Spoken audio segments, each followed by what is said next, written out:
Oke, selamat malam semuanya. Selamat malam Bapak Ibu Kaprodi serta perwakilan perguruan tinggi yang telah berkenan hadir. Terima kasih atas waktu dan dukungannya. Selamat malam juga kepada seluruh mahasiswa peserta program magang dan studi independen Phoenix Seven Batch 3, khususnya dari Divisi Financial Market Analyst, serta seluruh hadirin yang berbahagia. Pertama-tama, mari kita panjatkan puji syukur kehadirat Tuhan Yang Maha Esa, karena atas rahmatnya kita dapat berkumpul pada kesempatan malam hari ini dalam acara Demo Day Divisi Financial Market Analyst.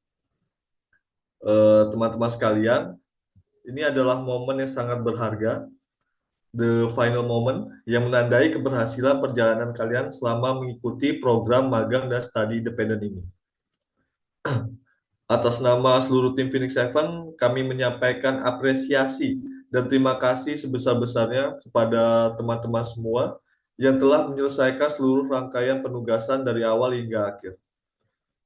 Kami juga berharap pencapaian hari ini tidak dianggap sebagai akhir, tetapi awal dari perjalanan karir kalian. Jadikan seluruh portofolio dan hasil kerja yang kalian tampilkan hari ini sebagai bukti kompetensi saat nanti melamar pekerjaan. Inilah nilai nyata yang bisa kalian lampirkan kepada HRD bahwa kalian tuh mampu dan berkompeten di bidang financial market analyst. Tak lupa kami ucapkan terima kasih kepada Bapak Ibu Kaprodi yang telah mendukung mahasiswanya untuk mengikuti program ini dan mempercayakan pembelajaran mereka kepada tim Phoenix Seven. Oke, baik. Tanpa berlama-lama, malam ini kita akan menyaksikan bersama karya-karya terbaik yang telah disiapkan oleh teman-teman mahasiswa selama masa magang. Untuk selanjutnya, sesi demo day ini akan dipandu oleh Kak Bimo Rizky Abdul Samad selaku Mentor Divisi Financial Market Analyst. Kepada Kak Bimo dipersilakan.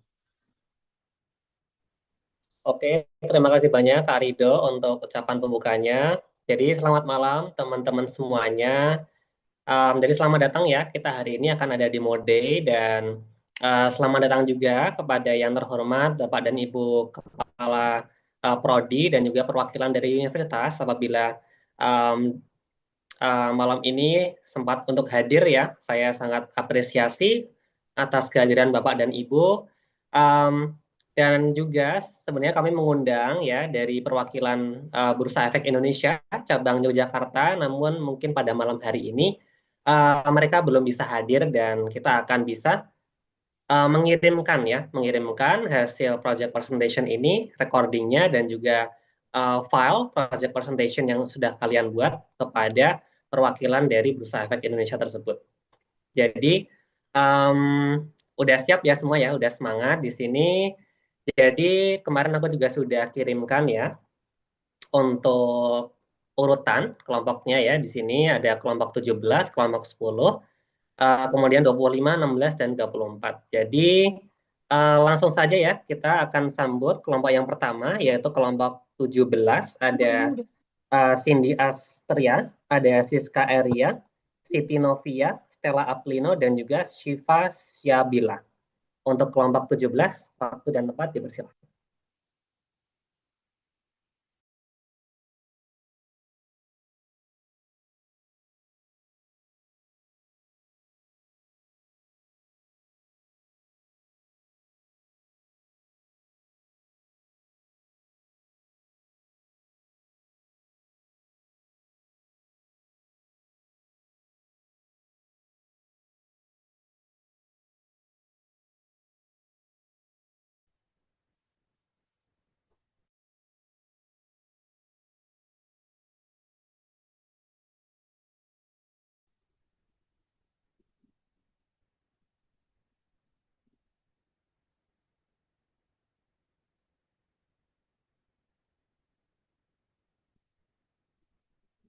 Baik, Assalamualaikum warahmatullahi wabarakatuh dan selamat malam semuanya.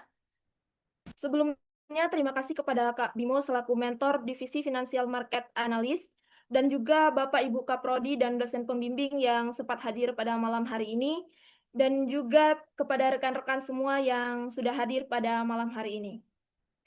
Perkenalkan, kami dari kelompok VIP 17 akan menyampaikan materi final project kami tentang all-weather portfolio.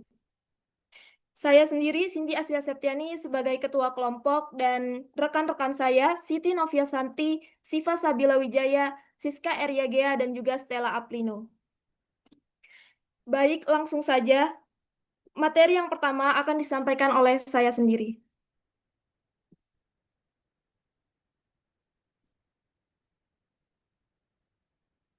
Bagian pertama, objektif. Bagian ini terdiri dari tujuan proyek. Proyek ini bertujuan untuk merancang portofolio yang stabil di berbagai kondisi ekonomi, menggunakan pendekatan Markowitz, model Markowitz, dan konsep all-weather portfolio. Fokus utama kami adalah memilih saham dengan korelasi rendah sehingga portofolio tetap terjaga saat pasar naik maupun turun. Selanjutnya, peranan dari bursa efek. Bursa efek berperan sebagai tempat penghimpun dana dan investasi masyarakat. Sehingga melalui proyek ini kami menekankan pentingnya diversifikasi lintas sektor untuk membentuk portofolio yang kuat dan berkelanjutan. Selanjutnya, apa itu all-weather portfolio? Definisi dari all-weather portfolio adalah strategi investasi yang dirancang untuk tetap stabil dan berkinerja baik di berbagai kondisi ekonomi, dengan mengandalkan diversifikasi dan pembagian aset yang seimbang. Lalu selanjutnya adalah prinsip dari all-weather portfolio, yang terdiri dari diversifikasi luas untuk mengurangi risiko. Dan selanjutnya, hedging terhadap inflasi dan deflasi. Dan yang terakhir, keseimbangan antara grow asset dan save asset, sehingga penurunan di satu kondisi ekonomi dapat diimbangi oleh aset lain. Lalu yang selanjutnya adalah portofolio alokasi diversifikasi. Pada portofolio alokasi diversifikasi ini, kami menggunakan 10 saham yang kami proses di optimalisasi portofolio. Kami menggunakan alokasi 10% per aset. Tujuannya supaya tidak ada satu aset yang mendominasi risiko portofolio dan portofolio tetap stabil saat pasar berubah. Bagian selanjutnya akan dijelaskan oleh rekan saya, Santi. Kepada Santi, dipersilahkan. Baik, terima kasih kepada moderator. Slide selanjutnya, alokasi saham. Pada bagian ini, kami menampilkan komposisi alokasi saham dalam portofolio kami. Alokasi terbesar berada pada Procter & Gamble atau PG dengan porsi sekitar 37,77%, diikuti oleh Nvidia 32,62%, serta Rio Tinto 14,06%, dan Lockheed Martin 10,28%. Sementara itu, aset lainnya seperti Etsy, PT Chandra Asih Petrochemical, dan Indofood CBP memiliki alokasi lebih kecil karena fungsinya lebih sebagai diversifikasi dan penyeimbang risiko. Tujuan pembagian alokasi ini adalah memastikan portofolio tetap stabil dengan mengombinasikan saham defensif seperti PG, saham pertumbuhan seperti Nvidia, serta saham komoditas dan industri yang memiliki karakteristik siklus ekonomi berbeda. Next. Yang kedua, korelasi antar saham. Tabel korelasi menggambarkan hubungan pergerakan harga antar saham dalam portofolio. Nilai +1 berarti bergerak sempurna searah, -1 sempurna berlawanan, dan 0 berarti tidak memiliki hubungan linear. Aset dengan korelasi rendah sangat penting untuk diversifikasi karena pergerakannya lebih independen. Next. Analisis korelasi. Poin pertama, aset dengan korelasi rendah. Dari hasil analisis, beberapa pasangan dengan korelasi terendah yaitu yang pertama, PG dan PT CAI berada di nilai -0,12, PG dan PV berada di nilai -0,03, TLK dan PG berada di nilai -0,03, Unilever dan PV berada di nilai -0,03, dan terakhir PV dan Nvidia berada di nilai -0,04. Kami juga menilai peran aset tertentu sebagai hedging. Aset yang memiliki korelasi rendah atau negatif terhadap pasar cenderung lebih stabil ketika terjadi penurunan market. Dari analisis kami, PG dan PV termasuk aset yang memiliki potensi sebagai pelindung portofolio karena pergerakannya lebih konsisten dan tidak terlalu terpengaruh oleh oleh volatilitas pasar teknologi seperti Nvidia dan atau Etsy. Dengan demikian, kombinasi saham pertumbuhan, defensif, dan aset korelasi rendah membuat portofolio lebih tahan guncangan. Slide selanjutnya saya kembalikan ke moderator. Baik, terima kasih penjelasannya dari Santi. Selanjutnya akan dijelaskan oleh rekan saya, Siva. Kepada Siva dipersilahkan. Terima kasih. Baik, akan saya lanjutkan. Stock selection in portfolio. Pada bagian ini menjelaskan alasan pemilihan saham global. Portofolio kami memilih 10 saham lintas sektor, yaitu yang pertama, ETSY yang berfokus pada e-commerce produk unik, cocok untuk pertumbuhan jangka panjang. Yang kedua, Nvidia, yaitu pemimpin GPU dan AI dengan fundamental kuat dan prospek masa depan cerah. Yang ketiga, PFE, yaitu perusahaan farmasi besar stabil saat kondisi pasar melemah. 4, Rio, yaitu saham komoditas yang memberikan diversifikasi dan perlindungan inflasi. Yang kelima, LMT, yaitu saham defensif bidang pertahanan dengan pendapatan yang stabil. Yang keenam, PG, yaitu produsen kebutuhan sehari-hari yang tahan resesi dan menjaga stabilitas portofolio. Next. Yang ketujuh, Chandra Asri, yaitu produsen petrokimia terbesar, sangat penting bagi rantai industri. 8, Telkom Indonesia, yang merupakan perusahaan telekomunikasi terbesar di Indonesia, penting bagi, Telkom terbesar di Indonesia dengan bisnis data dan internet yang stabil. 9, Unilever Indonesia, yaitu pemimpin FMCG, produk sehari-hari dan stabil di berbagai kondisi ekonomi. Dan yang ke-10 ada Indofood CBP, yaitu produsen makanan terbesar di Indonesia dengan pendapatan yang stabil dan permintaan yang selalu tinggi. Next. Kemudian ada stress test market downturns. Di sini kita dapat melihat bagaimana portofolio bertahan pada saat pasar turun. Grafik ini menunjukkan drawdown atau penurunan maksimum selama periode krisis. Pada portofolio yang dipilih cenderung lebih stabil dibandingkan pasar, terutama karena adanya saham defensif seperti PFI, PG, LMT, dan saham kebutuhan pokok. Dan untuk saham teknologi seperti Nvidia memang lebih volatil, tetapi memberikan potensi pemulihan cepat setelah koreksi. Hasilnya, portofolio memiliki kombinasi pertumbuhan dan stabilitas yang seimbang. Baiklah, untuk penjelasan selanjutnya saya kembalikan kepada moderator. Baik, terima kasih atas penjelasannya, Siva. Selanjutnya akan dijelaskan oleh rekan saya, Siska. Kepada Siska dipersilahkan.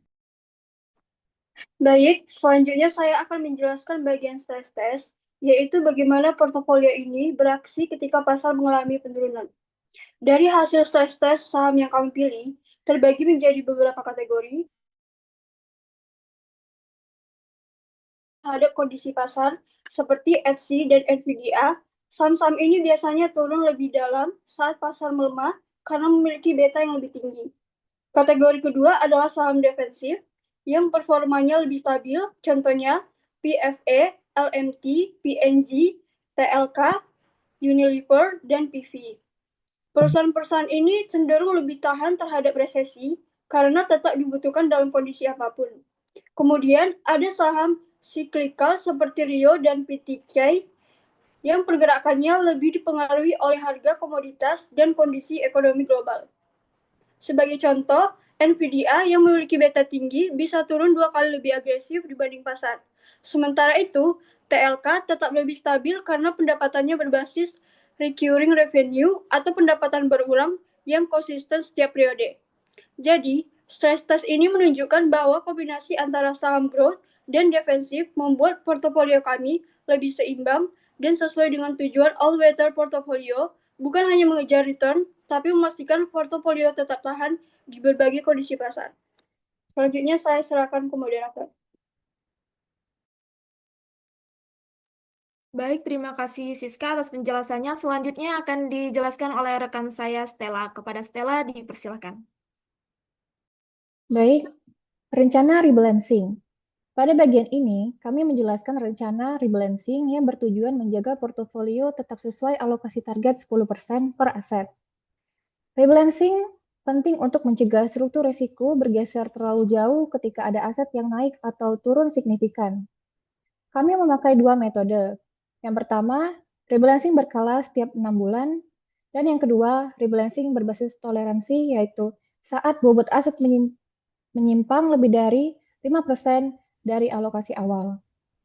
Tujuan utamanya adalah mengontrol risiko, mengambil keuntungan dari aset yang sudah naik tinggi, dan memperkuat aset yang sedang undervalue.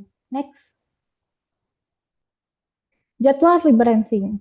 Untuk jadwalnya, 1 tahun kami bagi menjadi 2 periode, Januari sampai Juni dan Juli sampai Desember. Rebalancing dilakukan di akhir setiap periode, yaitu akhir Juni dan akhir Desember. Dengan jadwal ini, risiko portofolio tetap terkontrol dan tidak lari jauh dari alokasi target. Manfaat rebalancing. Rebalancing sendiri memberikan beberapa manfaat penting. Pertama, mengurangi risiko konsentrasi pada aset yang volatil. Kedua, membantu mengunci profit dari aset yang sudah naik terlalu tinggi. Dan ketiga, memberi peluang menambah aset yang murah atau undervalue sesuai prinsip buy low, sell high. Secara keseluruhan, rebalancing menjaga portofolio tetap seimbang dan konsisten dengan karakter all-weather portofolio. Next. Perbandingan sebelum dan sesudah rebalancing. Pada slide ini, kami membandingkan alokasi sebelum dan sesudah rebalancing. Sebelum rebalancing, NVDA naik menjadi sekitar 15%, sedangkan PG turun menjadi 8%. Dan REIO turun menjadi 7%. TLK relatif stabil di sekitar 10%. Setelah rebalancing, semua aset dikembalikan ke alokasi awal 10%. Aset overweight seperti NVDA dikurangi, sedangkan aset yang turun seperti PG dan REIO ditambah kembali. Dengan cara ini, portofolio kembali seimbang dan tidak ada aset yang mendominasi risiko. Dan selanjutnya saya kembalikan ke moderator. Baik, terima kasih penjelasannya Stella. Untuk bagian selanjutnya ini, bagian kesimpulan dari pemaparan materi kami tadi. Kesimpulan dari pemaparan materi kami adalah portofolio all-weather yang dibangun menunjukkan bahwa diversifikasi lintas sektor, pemilihan aset berkolerasi rendah, dan rebalancing teratur mampu menjaga stabilitas kinerja di berbagai kondisi pasar. Kombinasi aset defensif dan growth menciptakan struktur risiko yang seimbang. Sementara, stress test membuktikan ketahanan portofolio terhadap gejolak ekonomi. Secara keseluruhan, strategi ini menghasilkan portofolio yang adaptif, terkelola, dan konsisten, dengan tujuan optimalisasi risiko imbal hasil.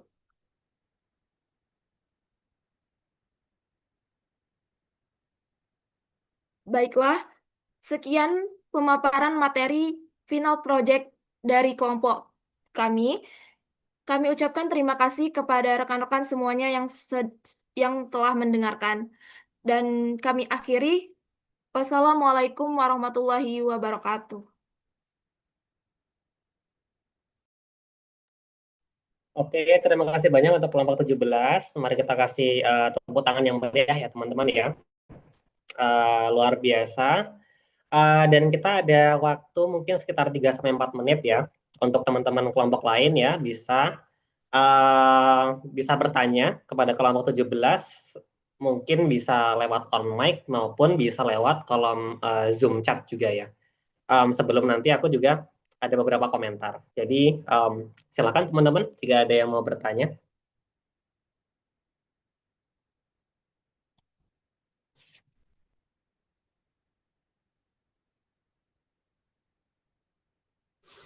Atau ada yang mau bertanya?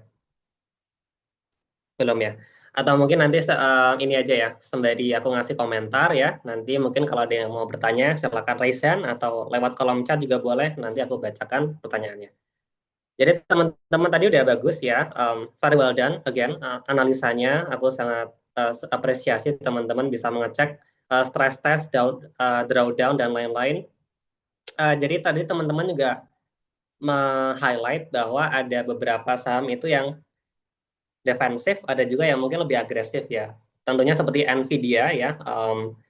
Sekarang itu kan banyak sekali perbincangan ya di dalam dunia investasi itu bahwa kemungkinan besar ya perusahaan-perusahaan yang banyak sekali berinvestasi atau berinovasi dalam AI seperti Nvidia, Meta itu ya. Meta kan ada AI-nya mereka sendiri, Google ada Gemini ya. Kemudian saya yakin ada banyak sekali ya Tesla ya. Tesla itu kan juga punyanya Elon Musk. Elon Musk membuat Grok, itu juga AI platform juga. Dan banyak yang bilang itu ada AI bubble begitu ya. Nah, apakah ini berarti kita harus menghindari perusahaan yang mempunyai AI? Tidak sama sekali, teman-teman ya. Jadi, keputusan teman-teman tadi untuk memilih tetap Nvidia ya, meskipun tetap volatile gitu ya, tetap banyak sekali guncangannya, tetapi mungkin tetap aja worth it gitu ya untuk kita pakai, kita punya sebagai diversifikasi portofolio kita. Itu bagus sekali, itu untuk yang saham yang agresif ya. Dan defensif teman-teman juga ada tadi, contohnya seperti Pfizer ya. Jadi kalau teman-teman ingat dulu pas COVID-19 itu ya, saya nggak tahu teman-teman udah kuliah atau belum, atau saya masih SMA gitu ya. Tapi dulu saya waktu itu mulai masuk kuliah offline ya. Dulu kan dari online, wajib ya untuk vaksin ya. Kalau nggak salah 2 atau 3 kali ya, dan beberapa brand itu ada yang Pfizer ya, ada AstraZeneca, uh, dan banyak sekali yang lain. Jadi memang sekarang itu kita juga di masa bioteknologi ya, vaksin dan juga kesehatan publik ya, public health itu juga sangat menjadi concern masyarakat sekarang. Jadi itu perusahaan-perusahaan yang mempunyai banyak sekali gerakan di sana itu juga menjadi saham-saham yang bagus untuk kita punya juga ya. Karena tentunya ya, karena COVID-19 itu mungkin pandeminya udah berkurang atau mungkin udah nggak ada lagi gitu ya. Tetapi memang banyak sekali ya, mungkin banyak mengurangi jumlah kematian ya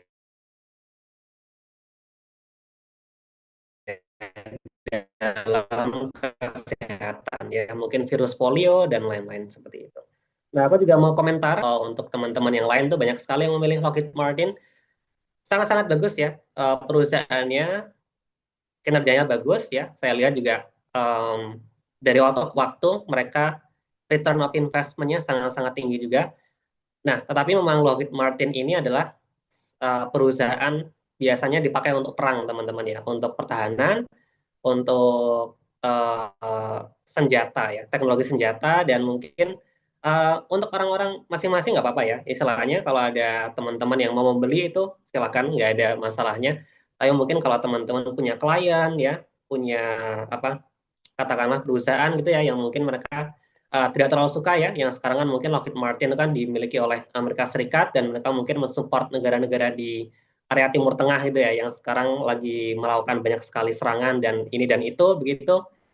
Nah, kita mau melihat dari financial perspektif ya. Kita bukan lihat dari legal atau dari international law gitu, tapi untuk insight aja itu memang kadang-kadang kita sebagai analis finansial kita juga harus lihat istilahnya itu untuk klien kalian itu oke atau enggak dengan itu ya. Istilahnya kalau mau gampangannya kayak kalian mau beli sahamnya McD ya, atau misalnya Starbucks itu yang kemarin mungkin beberapa kali diboykot gitu kan. Ya itu nggak masalah juga ya, untuk setiap orang, setiap perusahaan masing-masing itu beda-beda. That's okay, tapi cuma insight aja. Jadi kayak gitu.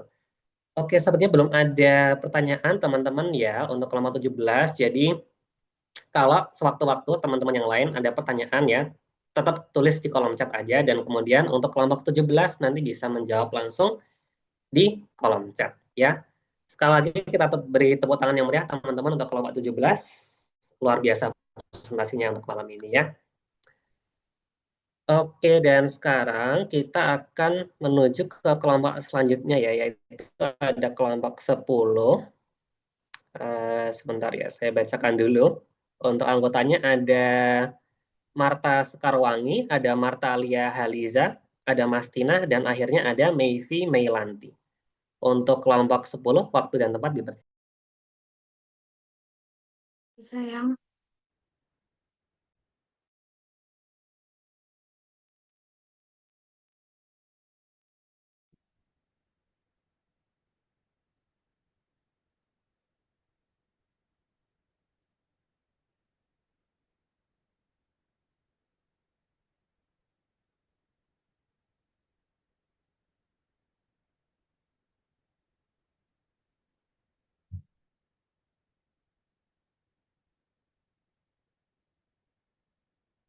Baik, saya mulai saja. Assalamualaikum warahmatullahi wabarakatuh. Selamat malam semuanya.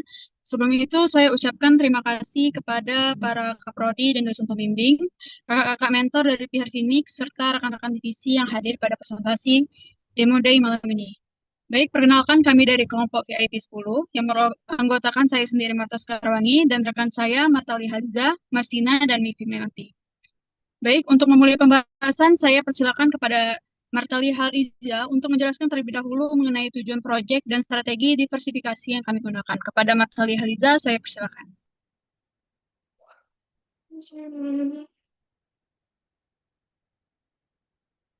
Ini belum share screen.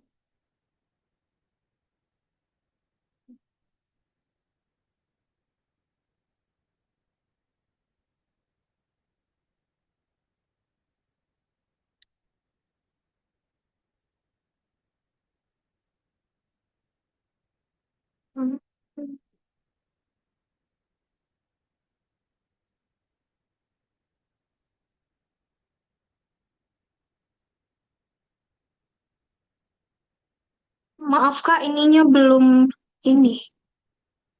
Oke. Baiklah, di sini saya akan menjelaskan tujuan proyek dan strategi diversifikasi saham. Pertama, proyek ini dirancang untuk membentuk portofolio tahan cuaca atau all-weather portfolio, merancang alokasi saham multisektor yang mampu mempertahankan nilai dan meminimalkan kerugian dalam berbagai kondisi ekonomi. Tujuan yang kedua adalah optimalisasi risiko dan return. Dalam tahap ini, kami berfokus untuk mencapai maksimum Swap ratio dan korelasi rendah melalui optimalisasi menggunakan model Markowitz. Kemudian, kami juga mengimplementasikan prinsip risk parity, yaitu pembobotan risiko yang seimbang dari Redalio yang disesuaikan untuk portofolio saham murni.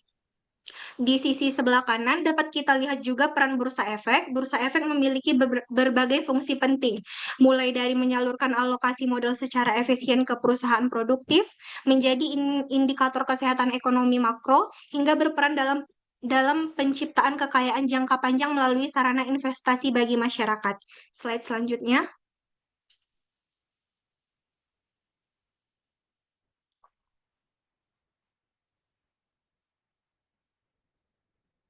Baiklah, fondasi strategi diversifikasi portofolio yang kami gunakan dalam penyusunan model investasi. Pertama, kami menerapkan diversifikasi multisektor, yaitu pemilihan saham dari berbagai sektor seperti teknologi, industri, dan keuangan dengan tingkat korelasi yang rendah, yaitu di bawah 0,3 dengan tujuan untuk mengurangi risiko total portofolio dan meningkatkan stabilitas kinerja meskipun terjadi perubahan kondisi pasar. Selanjutnya, kami menggunakan komponen saham kunci yang disesuaikan dengan peran setiap fase ekonomi. Portofolio kami terdiri dari saham defensif, saham growth, dan saham lindung nilai. Yang terakhir, untuk memastikan strategi ini valid dan dapat bekerja dalam jangka panjang, kami melakukan pengujian menggunakan tools Portfolio Visualizer dengan data historis dari Januari 2016 hingga Oktober 2025. Dan untuk memastikan stabilitas dan ketahanan alokasi bobot yang dioptimalkan oleh model. Slide selanjutnya.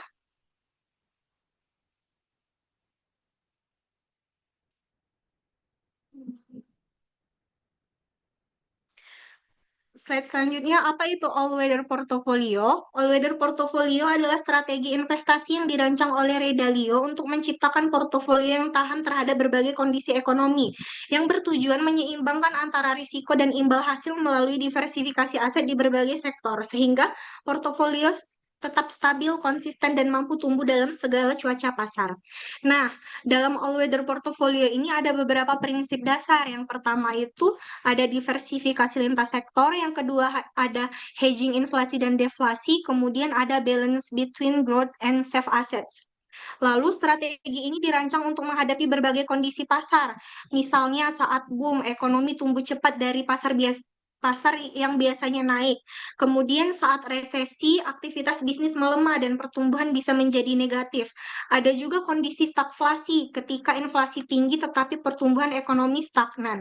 Dan yang terakhir itu ada deflasi, yaitu ketika harga-harga turun karena permintaan melemah. Nah, dengan struktur seperti ini, all-weather portfolio diharapkan bisa konsisten dan stabil dan stabil tanpa peduli kondisi pasar seperti apa. Baiklah, slide selanjutnya akan dipaparkan oleh rekan saya. Oke, baik. Selanjutnya saya akan menjelaskan mengenai strategi, portofolio, dan alokasi. Jadi, portofolio kami ini dibangun menggunakan pendekatan Markowitz Maximum Strike Ratio, di mana setiap saham dipilih untuk mencapai kombinasi risiko dan return yang paling optimal. Adapun alokasi yang terbesar diberikan kepada LLY sebesar 24,99% dan Nvidia sebesar 23,39%.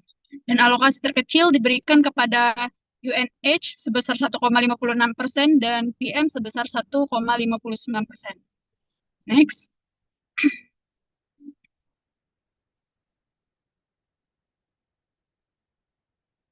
Nah, porsi terbesar dialokasikan pada sektor healthcare dan teknologi dikarenakan memberikan pertumbuhan tinggi sekaligus stabilitas jangka panjang. Selanjutnya, NOC dan NEM berfungsi sebagai pilar defensif. Kemudian SIBO memiliki performa kuat pada masa volatilitas pasar, sementara CWCO, PM, CHD, HRB, dan UNH memperkuat sisi defensif portofolio melalui utilities, consumer staples, dan healthcare service. Nah, dengan komposisi seperti ini, portofolio kami memiliki keseimbangan antara pertumbuhan dan perlindungan risiko. Baik, selanjutnya kepada rekan saya Mas Nina, dipersilakan. Baiklah, analisis korelasi. Jadi, analisis korelasi dilakukan untuk melihat hubungan pergerakan harga saham dalam portofolio. Nah, hasil matriks kami menunjukkan bahwa saham-saham memiliki korelasi rendah, yaitu di bawah 0,3, yang artinya pergerakan saham tidak saling bergantung kuat, sehingga portofolio memiliki tingkat diversifikasi yang baik. Bahkan beberapa pasangan saham seperti NEM terhadap Nvidia dengan negatif 0,08 dan LLY dan terhadap NOK dengan negatif 0,07 menunjukkan korelasi mendekati 0, yang artinya saham memberikan efek penyeimbang ketika salah satu mengalami pelemahan. Selain itu juga memberikan perlindungan ketika terjadi tekanan ekonomi dan memberikan natural hedge serta mengurangi volatilitas. Slide selanjutnya. Slide selanjutnya ada pemilihan saham dalam portofolio. Nah, jadi setiap saham yang dipilih mewakili sektor yang berbeda, sehingga risiko portofolio tidak hanya berfokus pada satu sektor saja. Yang pertama, di sektor materials, kami memiliki kode saham NEM, yang merupakan perusahaan tambang emas global yang menjadi safe haven ketika terjadi gejolak ekonomi. Di sektor teknologi, kami memiliki Nvidia, yang merupakan pemimpin global dalam GPU dan AI.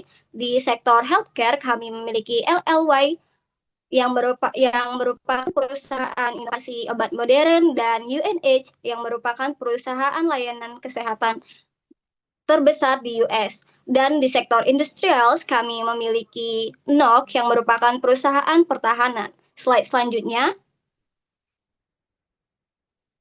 Slide selanjutnya ada di sektor consumer staples, yaitu ada CHD yang merupakan produksi rumah tangga, serta PM yang merupakan pemimpin global industri tembakau. Dan di sektor utilities, kami memiliki CWCO yang menyediakan distribusi air dan desalinasi. Serta di sektor finance, kami memiliki kode saham SIBO dan HRB. Slide selanjutnya, saya serahkan kepada Mayfi Melanti.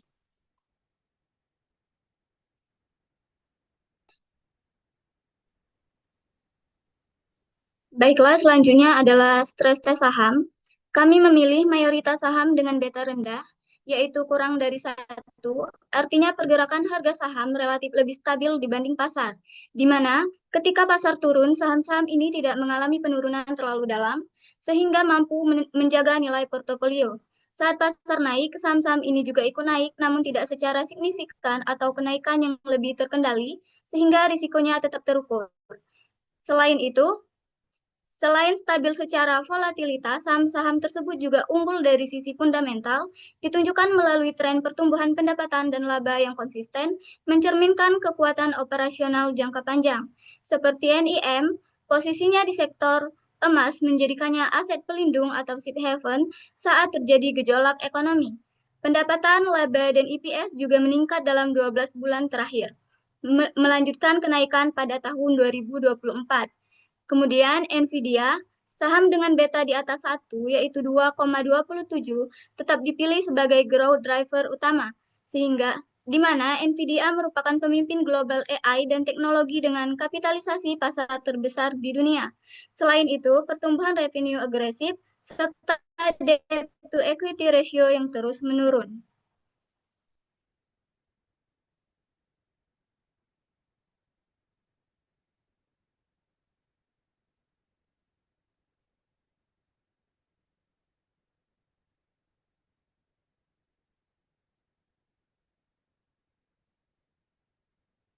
Selanjutnya ada LLY didukung oleh kinerja keuangan kuat dan inovasi di sektor farmasi, menjadikannya pilihan defensif dengan prospek jangka panjang yang solid. Pendapatan, laba, dan EPS juga meningkat dalam 12 bulan terakhir, melanjutkan kenaikan pada tahun 2024. Selain itu, current ratio dan quick ratio yang juga mulai meningkat. Kemudian ada NOC, ditopang kontrak pemerintah sektor pertahanan dan minim pengaruh fluktuasi pasar karena memiliki beta yang sangat rendah yaitu 0,04. Lalu ada CSD, produsen produk kebutuhan rumah tangga sehari-hari sehingga tahan saat resesi.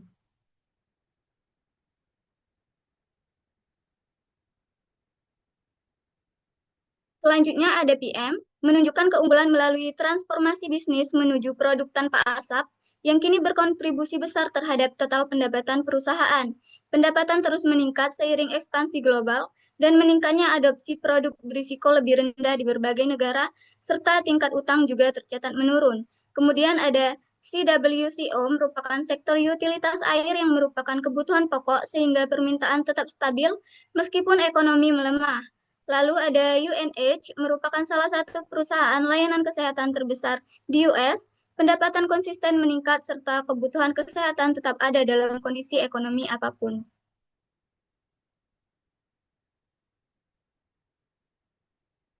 Selanjutnya ada SIBO, pendapatannya berbasis transaksi sehingga menguntungkan saat volatilitas meningkat karena volume transaksi naik. Selain itu, debt to equity ratio juga menurun serta laba konsisten meningkat. Dan yang terakhir ada HRB merupakan bisnis jasa pajak yang stabil dan berbasis kebutuhan tahunan, sehingga cocok sebagai penyusun portofolio pelindung risiko. Pendapatan, laba, dan EPS juga meningkat dalam 12 bulan terakhir, melanjutkan kenaikan pada Juni 2024. Selain itu, debt to equity ratio juga menurun. Baiklah, untuk rencana rebalancing akan dipaparkan oleh rekan saya Marta Lia Haliza, dipersilakan.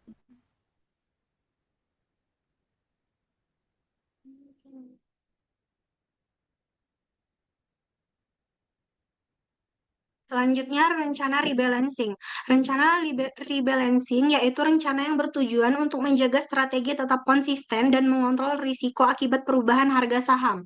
Untuk metode rebalancing, kami menggunakan hybrid rule, yaitu kombinasi antara time base yang dilakukan setiap 6 bulan pada Januari dan Juli agar alokasi tetap sesuai target awal. Kemudian threshold base yang dilakukan hanya jika terjadi deviasi lebih dari 5% dari target alokasi. Hal ini penting karena saham bervolatilitas tinggi seperti Nvidia cenderung mengalami overweight. Selanjutnya, pada tabel sebelah kanan dapat dilihat perbandingan alokasi sebelum dan sesudah rebalancing. Misalnya, Nvidia mengalami peningkatan alokasi menjadi 28,10% sehingga dilakukan penyesuaian kembali ke target menjadi 23,39%. Lalu LLY yang sebelumnya overweight di angka 30,45% juga diturunkan ke target awal menjadi 24,99%.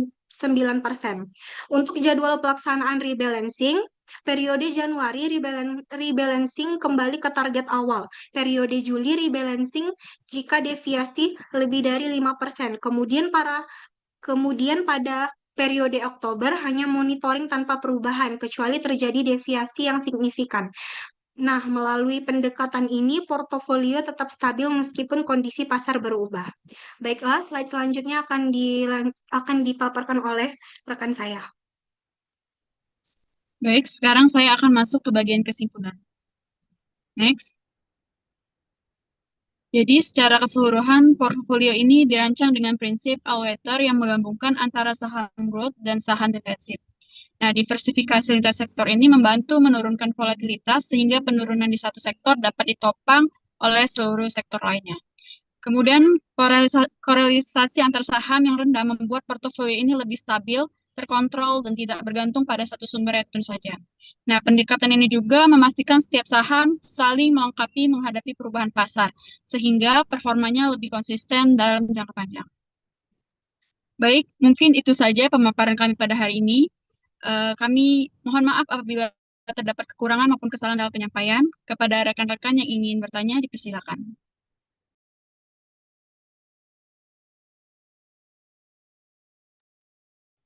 Oke, terima kasih banyak untuk kelompok 10.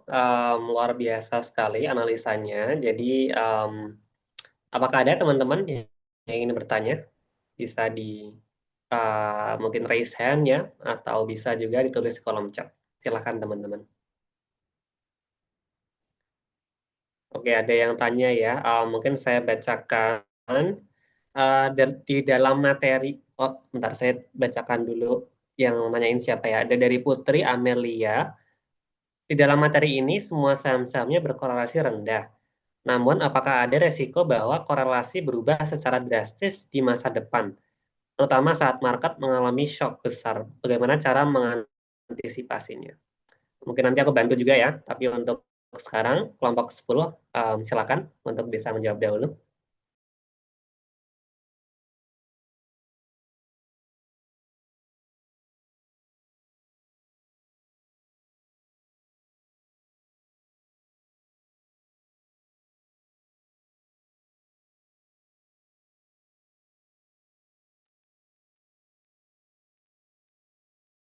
Izin menjawab, Kak.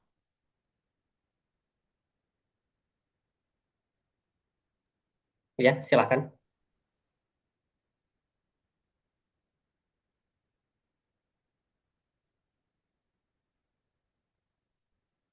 Betul, risiko itu ada. Jadi ketika market shock, korelasi antara saham cenderung naik. Untuk mengantisipasinya, kami tetap memasukkan aset yang secara struktural berbeda, seperti emas atau NIM dan consumer staples. Selain itu, kami lakukan monitoring korelasi secara berkala dan siap melakukan rebalancing ekstra jika korelasi naik signifikan. Kian, apakah sudah jelas?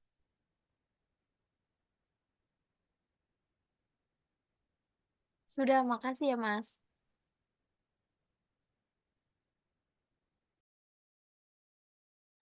Oke, mungkin satu pertanyaan lagi ya, di bawahnya ada dari Ulpa Trianti. Mengapa saham-saham dengan beta rendah diprioritaskan sebagai aset defensif?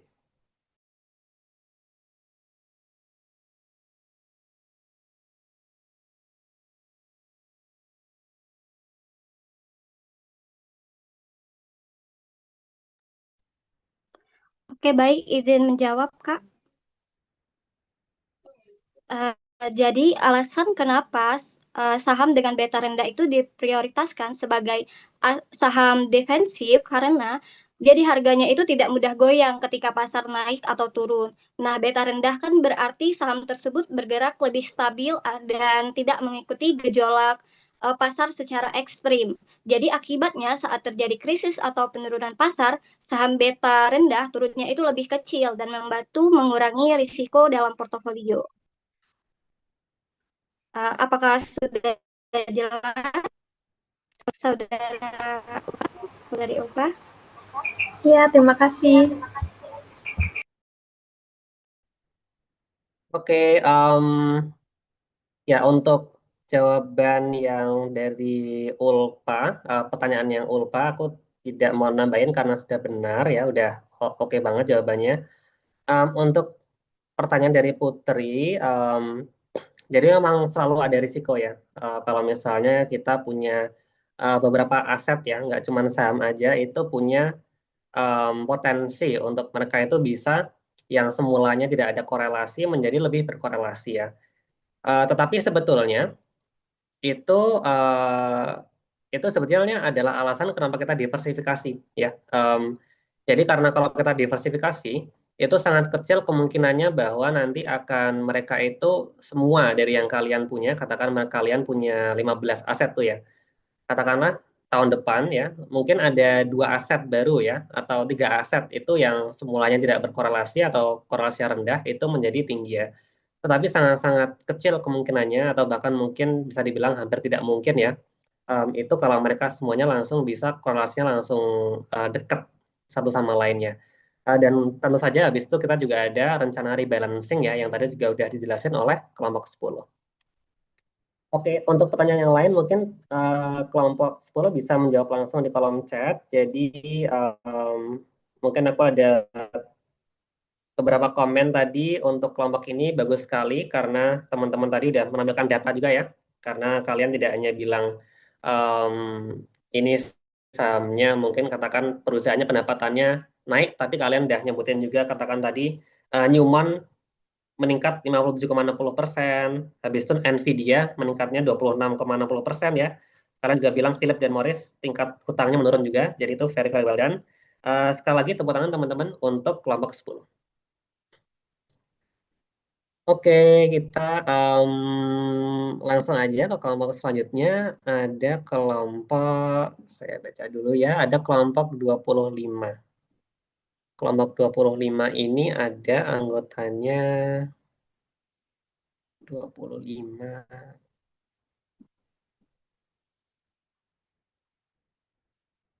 Ada Rizka Rahma, Sari Zubaidah, Saskia Zikri, dan ada Stephen Kurniawan. Untuk kelompok 25, waktu dan tempat dipersilakan.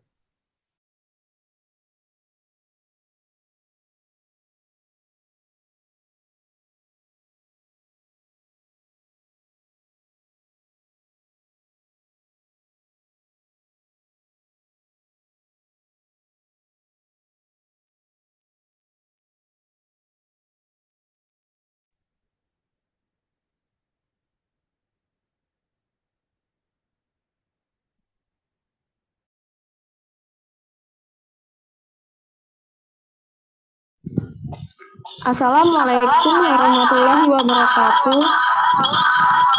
Selamat malam kepada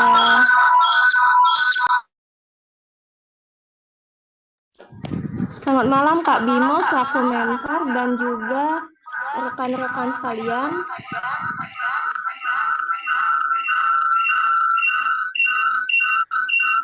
Terima kasih atas kesempatannya.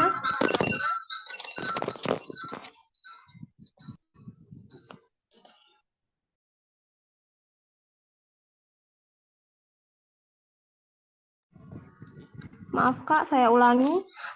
Assalamualaikum warahmatullahi wabarakatuh. Selamat malam Kak Bimo selaku mentor dan rekan-rekan semua. Terima kasih atas kesempatan yang telah diberikan. Perkenalkan saya Rizka Rahma dan 3 rekan saya yaitu Sari Zubaidah, Saskia Zikri Prawida, dan Stephen Kurniawan. Kami dari kelompok 25. Pada kesempatan ini kami akan memaparkan hasil analisis dan perancangan all-weather portfolio. Baik, langsung saja saya masuk dalam materinya.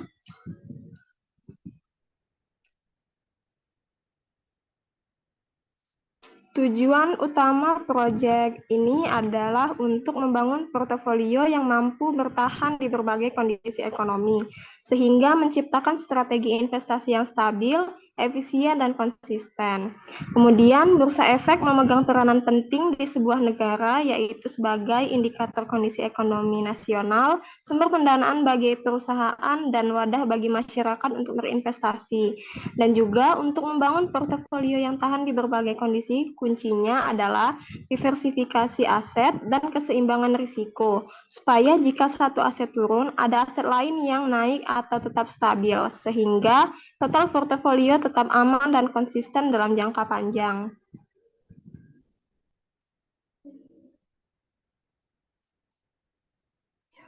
Untuk optimalisasi risiko dan return, menghasilkan return yang maksimal dengan risiko yang minimal. Selanjutnya, diversifikasi multi aset bukan hanya soal banyaknya aset, tetapi memastikan bahwa aset tersebut tidak memiliki korelasi tinggi satu sama lain. Untuk referensi, konsep Ray Dalio memperkenalkan konsep all-weather portfolio dengan 5 jenis. Dan juga walaupun konsep Ray Dalio digunakan sebagai fondasi, tetapi portofolio akhir akan kami sesuaikan berdasarkan analisis dan preferensi yang kami dapatkan.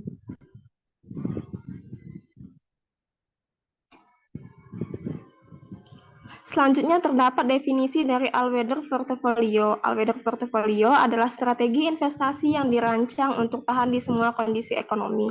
Pada prinsip dasarnya terdapat 3 poin utama, yaitu diversifikasi, perlindungan inflasi dan deflasi, yang terakhir keseimbangan growth versus safe asset.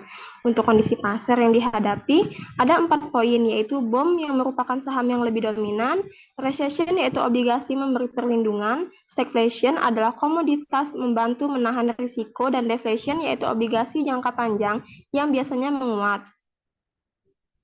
Untuk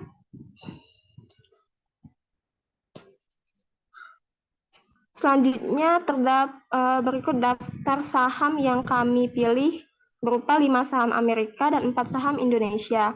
Untuk saham Amerika ada Automatic Data Processing, Digital Realty Trust, Eli Lilly and Company, Lockheed Martin Corporation, dan Next Era Energy. Untuk saham Indonesia ada Unilever Indonesia, Aspirasi Hidup Indonesia, Bank Sentral Asia, dan Mitra Keluarga Karya Sehat.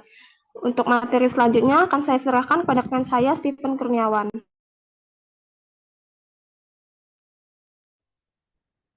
Baik, terima kasih atas kesempatan yang telah diberikan. Di sini saya, Stephen Kurniawan, akan membahas terkait alokasi saham. Berikut adalah persentase alokasi dari 9 saham yang telah kami pilih. Berdasarkan tabel yang telah dipaparkan, dapat terlihat bahwa 3 saham dengan persentase terbesar adalah saham dari LLY, Eli Lilly Company, Mika, Mitra Keluarga Karya Sehat, dan DLR, Digital Realty Trust.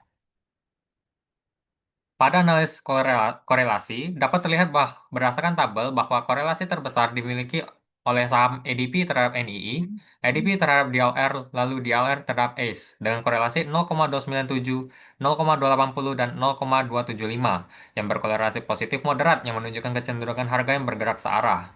Kemudian berkebalikan dari itu, korelasi terendah bahkan menyentuh minus dimiliki oleh LLY terhadap BBCA dan LLY terhadap Mika dengan korelasi negatif lemah. Pergerakan harga cenderung independen dan sedikit berlawanan arah. Lalu LLY terhadap LMT dan LLY terhadap ACE dengan korelasi negatif sangat lemah, hampir mendekati 0. Indikasi tidak ada hubungan linear antara pergerakan kedua harga aset. Lalu ADP terhadap Unilever, ADP terhadap Mika, dan Mika terhadap DLR dengan korelasi negatif moderat, menunjukkan kecenderungan pergerakan harga yang berlawanan arah. Kemudian peranan aset sebagai lindung nilai atau hedging, di mana di sini LLY menonjol sebagai kandidat lindung nilai karena hampir tidak berkorelasi atau berkorelasi negatif lemah dengan sebagian besar aset lainnya, seperti BBCA, LMT, ACE, dan lain-lain. Aset seperti ini dapat membantu mengurangi risiko portofolio ketika aset lain mengalami penurunan. Lalu ADP menunjukkan korelasi negatif terhadap Unilever dan Mika, sehingga dapat berfungsi sebagai penyeimbang jika exposure terhadap Unilever atau Mika tinggi. Terakhir, Mika terhadap DLR juga menunjukkan korelasi negatif yang tentunya bisa menjadi penyeimbang ataupun mengurangi volatilitas portofolio. Kemudian kategori dan background saham Indonesia. Yang pertama ada Unilever. Unilever bergerak pada bidang produk layanan personal, rumah tangga, dan memiliki latar belakang dalam menyediakan produk-produk rumah tangga maupun konsumsi seperti alat-alat mandi maupun kosmetik, makanan kemasan maupun alat-alat pekerjaan rumah tangga seperti deterjen dan lain-lain.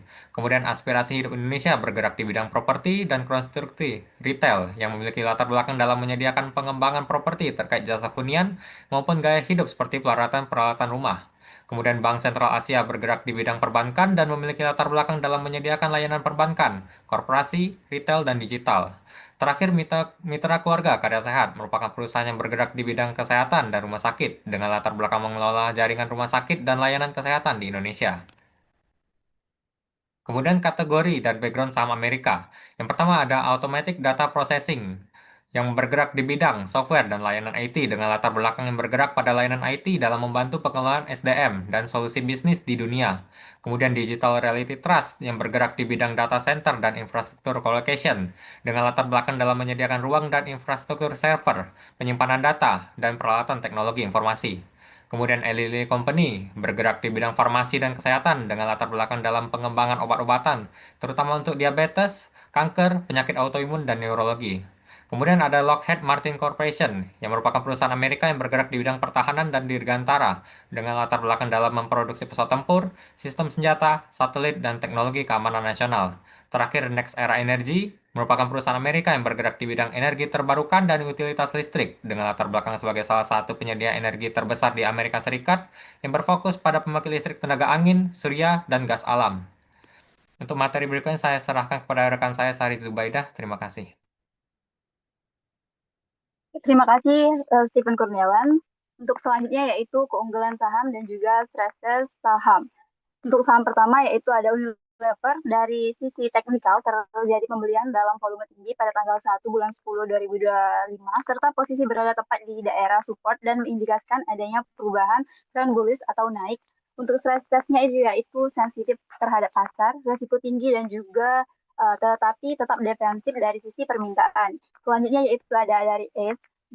Sisi teknikal terjadi pembelian dalam volume tinggi pada tanggal 1 bulan 4 2025 serta returns dengan volume bullish di tanggal 1 bulan 10 2025. Lebih stabil dari stress pasar biasanya lebih turun, lebih kecil. Selanjutnya yaitu ada BBCA.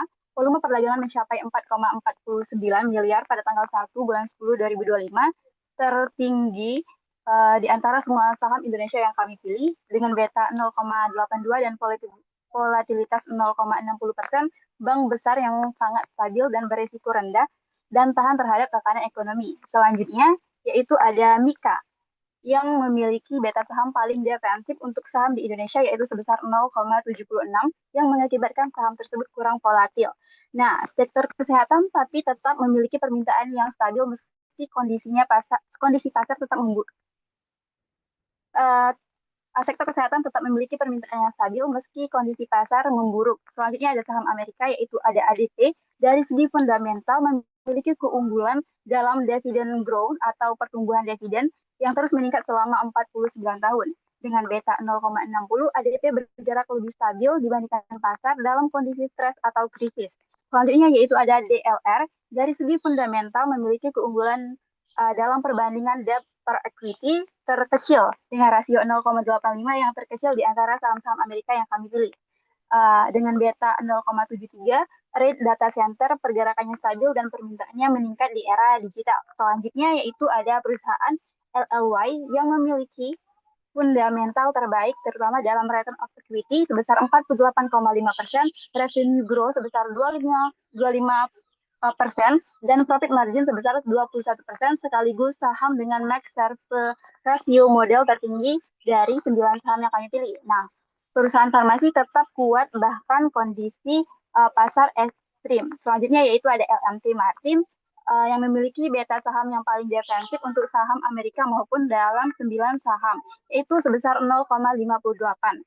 Industri pertahanan tahan krisis dan biasanya tidak terpengaruh oleh resesi. Selanjutnya ada NI, yaitu saham kedua setelah ADP dengan dividen growth secara terus-menerus naik selama 15 tahun atau sekitar 10% pertumbuhan. Nah, NI ini memiliki 0,65 beta 0,65 yang menyebabkan pergerakannya jauh lebih stabil dan dibandingkan dengan indeks, tahan guncangan dan cocok sebagai stabilizer dalam portofolio. Untuk penjelasan selanjutnya akan dijelaskan oleh rekan saya yaitu Saskia. Saya persilakan. Terima kasih untuk kesempatan yang telah diberikan. Saya Saskia Zikri Prawida akan melanjutkan pemaparan tentang portofolio kami.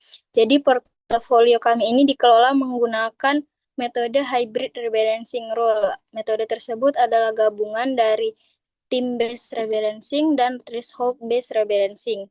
Jadi portofolio ini memiliki 3-4 kali jadwal rencana rebalancing dalam setahun, yaitu pada Januari dan Juli itu rebalancing dan Oktober itu monitoring.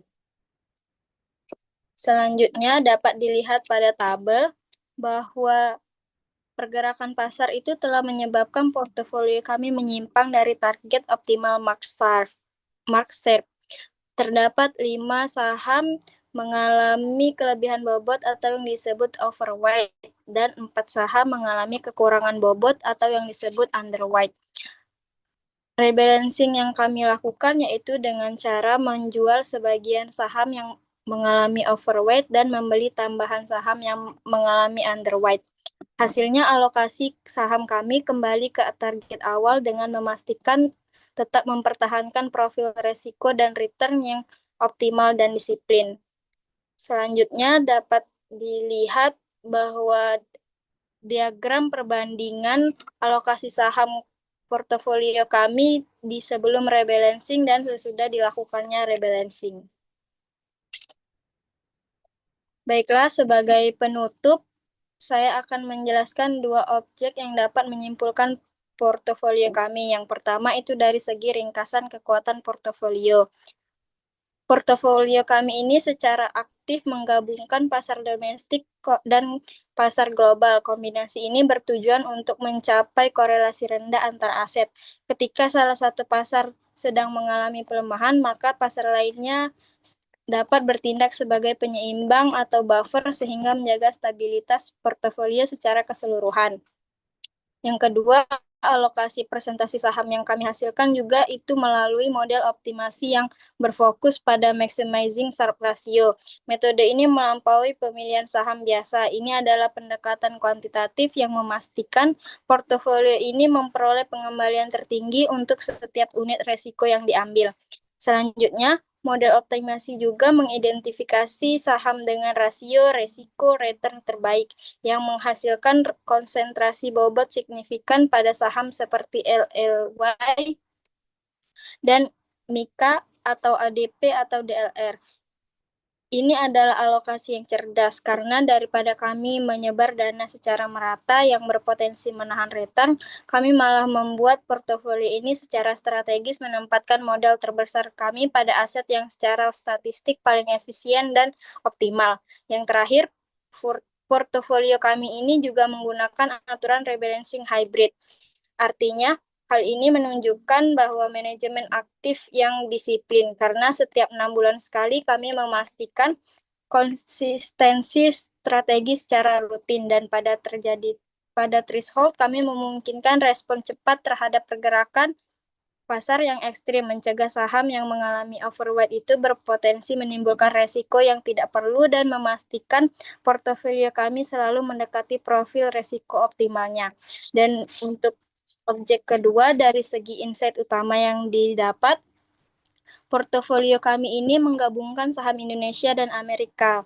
Hal itu mampu mengurangi resiko domestik dan menciptakan penyangga atau buffer karena kedua pasar tidak bergerak bersamaan atau memiliki korelasi rendah.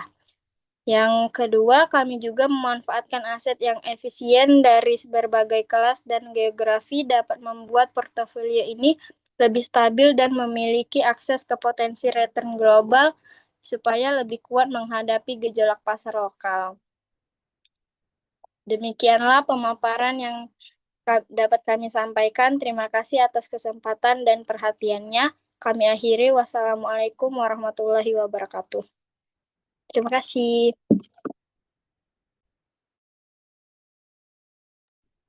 Oke, terima kasih banyak untuk kelompok 25. Kita beri tepuk tangan juga teman-teman ya yang meriah. Analisanya juga luar biasa. Sebelum mungkin aku bisa kasih beberapa komentar, teman-teman apakah ada yang mau bertanya? Silakan.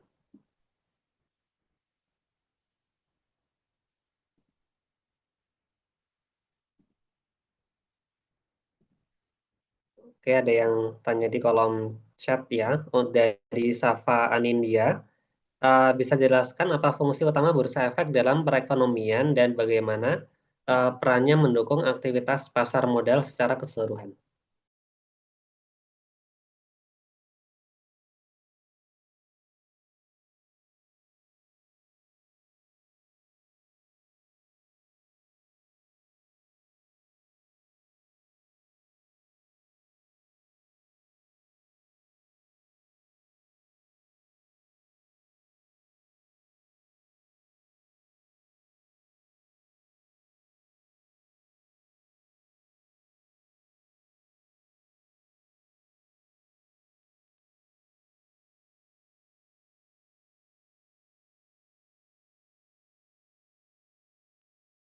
Izin menjawab.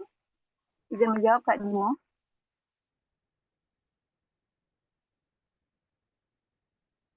Kedengaran Kak?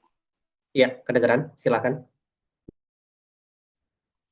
Oke. Dari pertanyaannya yaitu fungsi utama bursa efek dalam perekonomian dan bagaimana perannya mendukung aktivitas pasar modal secara keseluruhan. Nah, bisa ke slide bursa efek, Stephen.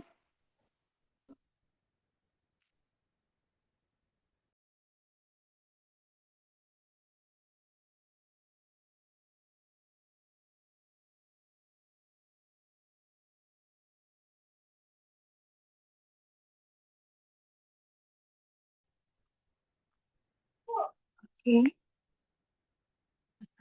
Kami dulu.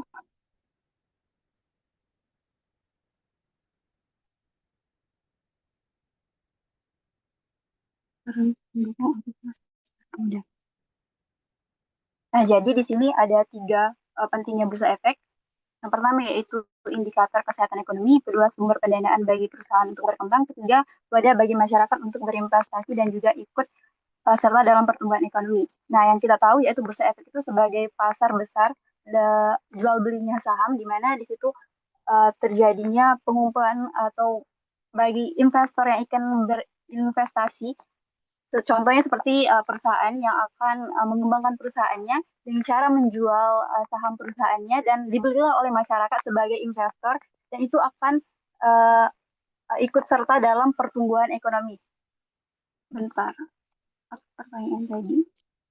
Bagian peran pendukung aktivitas pasar modal. Nah, dengan perusahaan tadi ikut dalam bursa efek dengan cara menjual saham mereka di situ di bursa efek sebagai aplikasi pendukung penjualan saham mereka. Nah, dari sini masyarakat tahu dan masyarakat membeli dan ikut serta berinvestasi dalam saham tersebut. Nah, inilah yang menyokong bahwa ketika masyarakat berinvestasi, perusahaan tersebut akan memiliki modal untuk mengembangkan perusahaannya, dan itulah yang menjadi pertumbuhan ekonomi terus berjalan dengan cara masyarakat dapat berkontribusi mengambilkan keuntungannya juga ketika saham perusahaannya itu naik, maka masyarakat juga dapat mengambil keuntungan atau dividennya. Nah, seperti itu. Apakah jelas?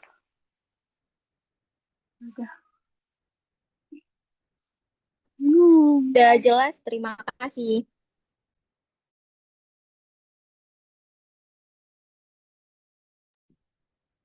Oke, ada satu pertanyaan lagi dari Natasha Dwi Hanaya.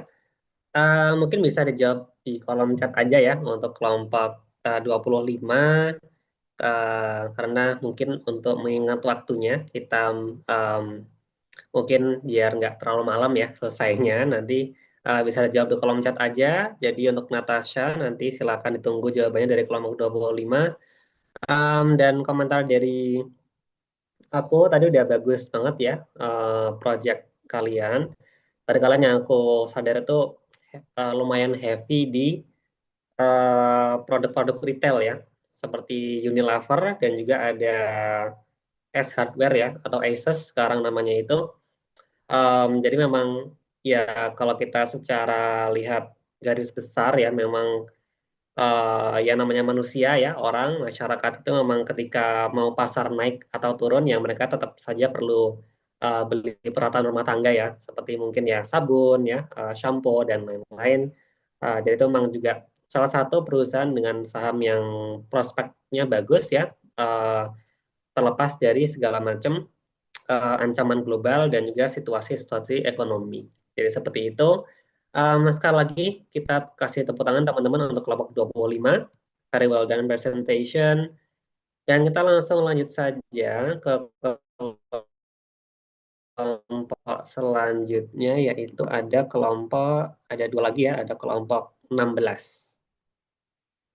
Kelompok 16 di sini ada Sukma Filenya, ada Rintan, Rika, dan juga ada Ahmad. Untuk kelompok 16, waktu dan tempat dipersilakan.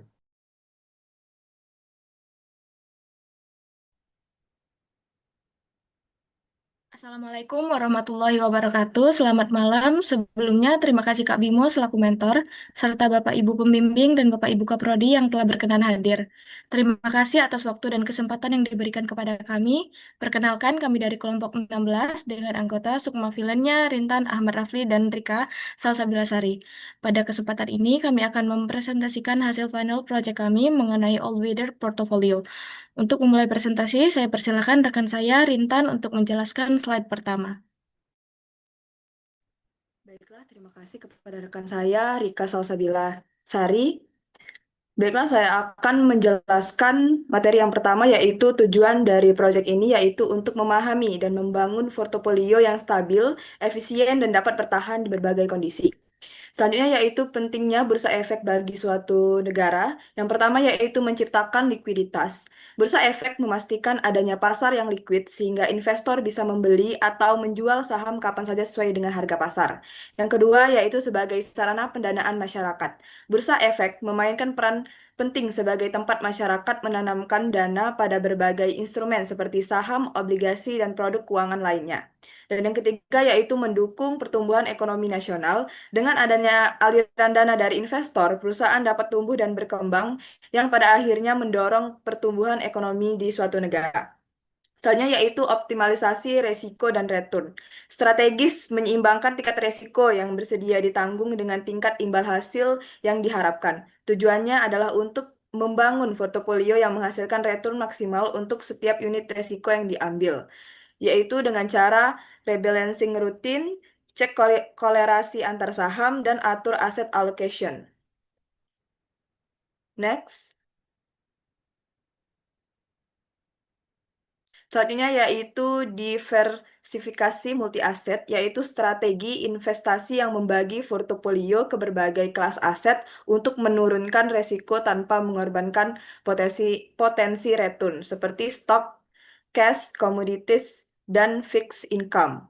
Selanjutnya yaitu konsep Ray Dalio, yaitu menekankan portofolio yang tahan di segala kondisi ekonomi melalui keseimbangan aset beresiko, aset aman, dan aset lindung nilai.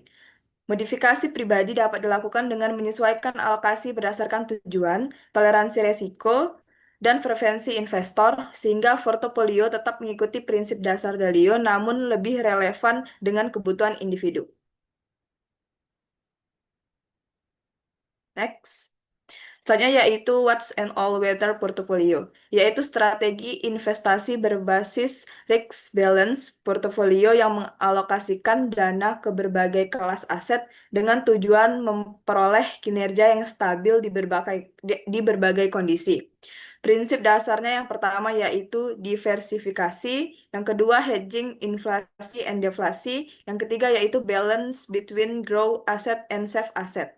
Selanjutnya yaitu kondisi pasar. Yang pertama saat bom yaitu tetap tumbuh, yang kedua saat resesi tetap stabil, yang ketiga inflasi yaitu daya beli tetap terjaga, dan yang terakhir deflasi yaitu terlindung oleh obligasi.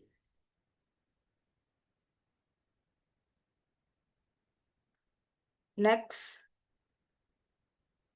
Selanjutnya yaitu pilihan dan alokasi strategi saham. Terdapat 8 saham yang kami pilih. Yang pertama yaitu American Electric Power Company, yang kedua Action Mobil Corp, yang ketiga Assurance, yang keempat Lululemon Athletica, yang kelima PG&E Corp, yang keenam Akamai Technologies, yang ketujuh Nvidia Corp, yang kedelapan General Mills. Next. Selanjutnya saya kembalikan ke rekan saya, Ahmad Rapli. Baiklah, terima kasih kepada Rintan. Di sini saya akan lanjutkan pemaparan materi dari Rintan. Pertumbuhan Nvidia yang didukung oleh stabilitas pertahanan EIP, kombinasi inilah yang secara matematis menghasilkan return terbaik yang disesuaikan dengan risiko dari aset-aset ini. Alokasi ini adalah hasil dari optimasi model Markowitz, bukan alokasi diskresioner. Ini berarti bobot Nvidia memaksimalkan return dan bobot EIP dan EIZ meminimalkan risiko volatilitas.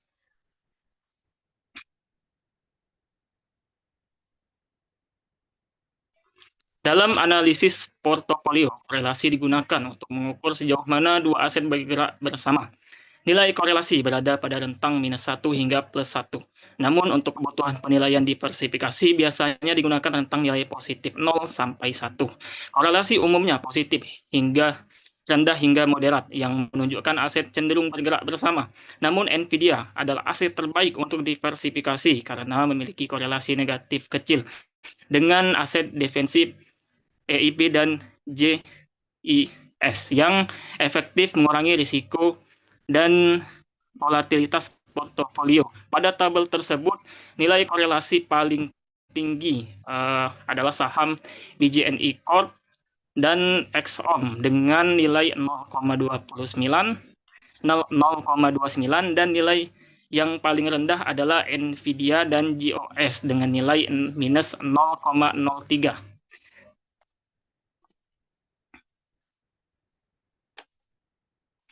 Berikut adalah background dari portofolio. Yang pertama adalah American Electric Power, adalah perusahaan penyedia listrik besar di Amerika Serikat dengan pendapatan stabil dan bersifat defensif. Yang kedua yaitu ExxonMobil, adalah perusahaan minyak dan gas global, kuat secara finansial namun sensitif terhadap harga komoditas. Next. Selanjutnya yaitu Nvidia Corp, adalah perusahaan semikonduktor, komputasi terakselerasi dan kecerdasan buatan yaitu AI, perancang dan produsen.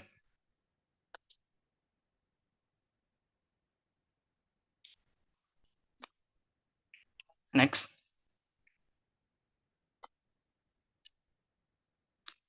Baiklah, materi berikutnya yaitu stres tes saham akan disampaikan oleh saudari Sukma Filenya. Baik, di sini saya akan jelaskan stres tes saham. Yang pertama ada American Electric Power Company Incorporated. AIP memiliki beta 0,6, di mana AIP cenderung turun lebih kecil dari pasar, dan income statement yang stabil menunjukkan bisnisnya tahan guncangan. Bisa kita lihat pada gambar di sini, terdapat income statement, di mana total revenue pada setiap tahun mengalami kenaikan. AIP bisa bertahan saat pasar tertekan dan menjadi aset defensif dalam portofolio. Kemudian ada ExxonMobil Corporation. ExxonMobil Corporation memiliki beta 0,38, di mana ExxonMobil Corporation memiliki cenderung turun jauh lebih kecil dari pasar. Sehingga dalam kondisi stres, saham ini tetap stabil dan berfungsi sebagai penahan risiko dalam portofolio. Kita lihat dalam income statement-nya, total revenue pada ExxonMobil Corp mengalami kenaikan, kecuali pada tahun 2022 ke tahun 2023, agak sedikit mengalami penurunan. Kemudian ada Assurant. Stres tes saham Assurant bisa dilihat pada gambar, total revenue pada perusahaan pada setiap tahun mengalami kenaikan. Kemudian Assurant juga memiliki beta 0,58, di mana Assurant bergerak lebih stabil daripada pasar. Ditambah juga pendapatan premi yang konsisten dari bisnisnya. Kemudian saham ini juga cukup tahan terhadap tekanan dan berfungsi sebagai aset defensif saat pasar sedang stres. Kemudian ada Lululemon Athletica Incorporated. Dengan beta 1,02, Lululemon bergerak hampir searah dengan pasar.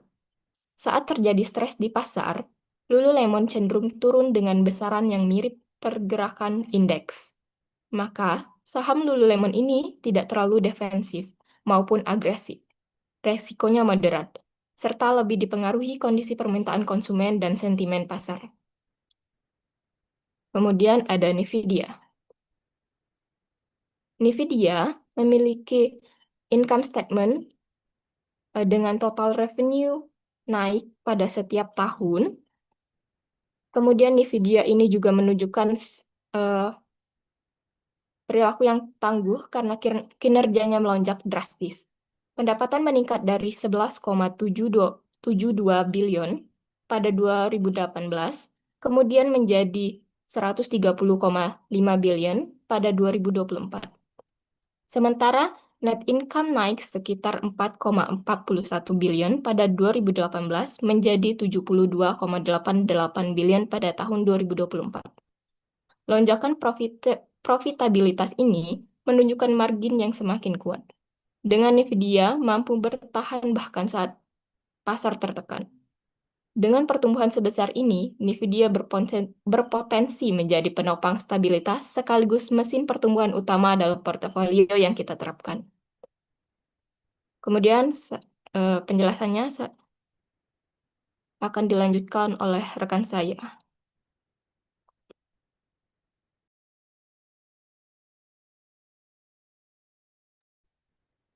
Rebalancing. Rebalancing adalah proses mengembalikan bobot setiap saham ke alokasi target yang telah ditentukan sebelumnya. Pada bagian ini dijelaskan bahwa rebalancing dilakukan setiap 6 bulan atau ketika salah satu bobot saham menyimpang lebih dari 5% dari target alokasi. Tujuan utamanya adalah mengembalikan komposisi portofolio agar tetap sesuai dengan strategi awal. Bisa dilihat tabel di kanan menunjukkan perubahan bobot sebelum dan sesudah rebalancing, di mana masing-masing saham dikembalikan pada target alokasi yang telah ditetapkan. Seperti American Electric Power, ditambah kembali bobotnya karena turun dari target. ExxonMobil, Assurant, dan Lululemon sedikit dikurangi agar kembali ke proporsi yang tepat, dan Nvidia diturunkan sedikit karena bobotnya naik akibat kenaikan harga. Maka pada hasil akhirnya komposisi portofolio kembali ke struktur optimal seperti awalnya. Rebalancing ini gunanya untuk memastikan portofolio tetap sehat, seimbang, dan efisien dari waktu ke waktu. Next.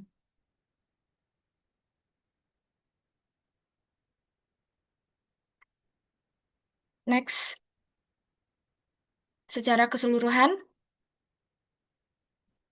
slide selanjutnya, secara keseluruhan portofolio ini dinilai kuat karena mengombinasikan saham pertumbuhan dan saham defensif berbeta rendah, sehingga menghasilkan keseimbangan antara return dan resiko. Korelasi yang rendah antar aset juga membantu meningkatkan stabilitas portofolio. Insight utama yang diperoleh dari Insight utama yang diperoleh adalah bahwa diverifikasi lintas sektor dan analisis berbagai kelas aset membuat portofolio mampu bertahan di berbagai kondisi ekonomi, termasuk boom, resesi, inflasi, maupun deflasi. Demikian presentasi yang dapat saya sampaikan. Mohon maaf jika ada kesalahan kata dalam penyampaiannya. Terima kasih atas perhatian Bapak, Ibu, dan teman-teman. Jika ada yang ingin ditanyakan, boleh silakan ditanyakan. Terima kasih.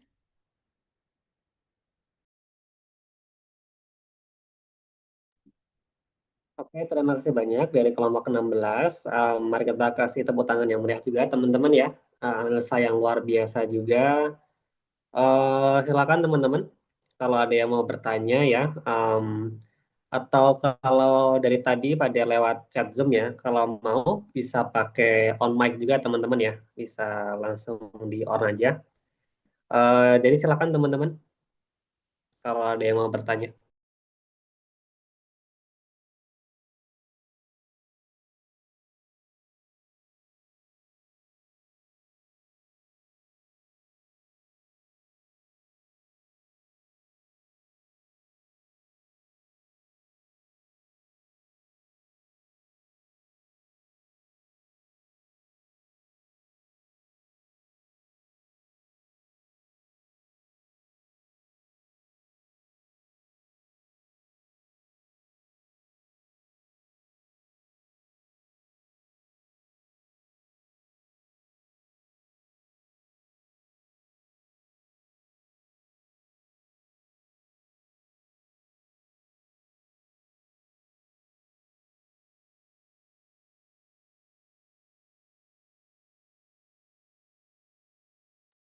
Oke, kalau mungkin belum ada untuk kelompok 16 tadi untuk analisisnya, terutama di stress test, kalian menggarisbawahi beta ya. Betanya ada yang 0,44 tadi aku lihat, ada juga yang sama ya dengan pasar ya. Sekarang satu ada Lululemon. Jadi itu pertimbangan yang bagus juga ya. Jadi mungkin kalian nggak semuanya itu ada di bawah atau mungkin minus ya. Tidak semuanya yang kalian pilih itu berlawanan arah ya dengan pasar secara keseluruhan ya. Kalian nggak apa-apa mau ada satu atau dua saham yang mungkin jalannya sama dengan pasar ya. Mungkin kalian punya pandangan yang cukup positif terhadap pasar secara keseluruhan. Jadi that is okay ya sebagai financial analyst atau advisor besok. Dan aku juga apresiasi sekali teman-teman udah mencantumkan grafik ya di sini. Udah bagus sekali ya, 7 tahun terakhir dari 2018. Karena memang sebagai selama ini juga ya kita kalian magang, studi independen juga. Memang kalau semakin banyak data semakin bagus ya. Tapi kalau 7 tahun itu sudah lumayan bagus ya kualitas atau kuantitasnya itu. Kemudian ya tadi ada American Electric Power juga ya, itu salah satu perusahaan juga yang istilahnya apa ya, ya seperti mungkin staples atau retail tadi ya, yang mungkin kelompok sebelumnya itu jelaskan ya, mau ada krisis mau bagaimanapun itu kemungkinan besar seluruh orang Amerika ya, perusahaan maupun industri rumah tangga dan lain-lain itu memang perlu adanya energi ya, ada energi listrik gitu kan. Oke, teman-teman, itu aja dari aku komennya. Jadi udah bagus sekali ya. Sekali lagi tepuk tangan untuk kelompok 16 teman-teman ya. Very well done presentation dan akhirnya kita ke kelompok final ya. Silakan dari kelompok 34 teman-teman. Oh ya, sama tadi kalau kelompok 16 ada yang mau bertanya gitu ya. Ada yang mau tanyakan ke kelompok 16, teman-teman tinggal tulis di kolom chat dan kelompok 16 bisa menjawab ya. Sekarang kelompok 34 ada Area Bethesda, Firly Aprilia, Meta Rizky, Salsabila Dinanti, dan Feni Dwi Amanda. Untuk kelompok 34, waktu dan tempat dipersilahkan. Assalamualaikum warahmatullahi wabarakatuh. Selamat malam Kak Bimo selaku Mentor Divisi Financial Market Analyst, Bapak Ibu dosen. Sebelumnya kami ucapkan terima kasih atas kesempatan yang diberikan kepada kami untuk menjadi salah satu kelompok yang dapat mempresentasikan final project kami. Perkenalkan, kami dari kelompok 34 yang beranggotakan saya sendiri, Firly Aprilia, Meta Rizky Wulandari, dan Feni Dwi Amanda. Pada kesempatan ini kami akan memaparkan final project kami mengenai All-Weather Portfolio. Baiklah, langsung saja untuk pembahasan yang pertama akan disampaikan oleh rekan saya yaitu Area Bethesda.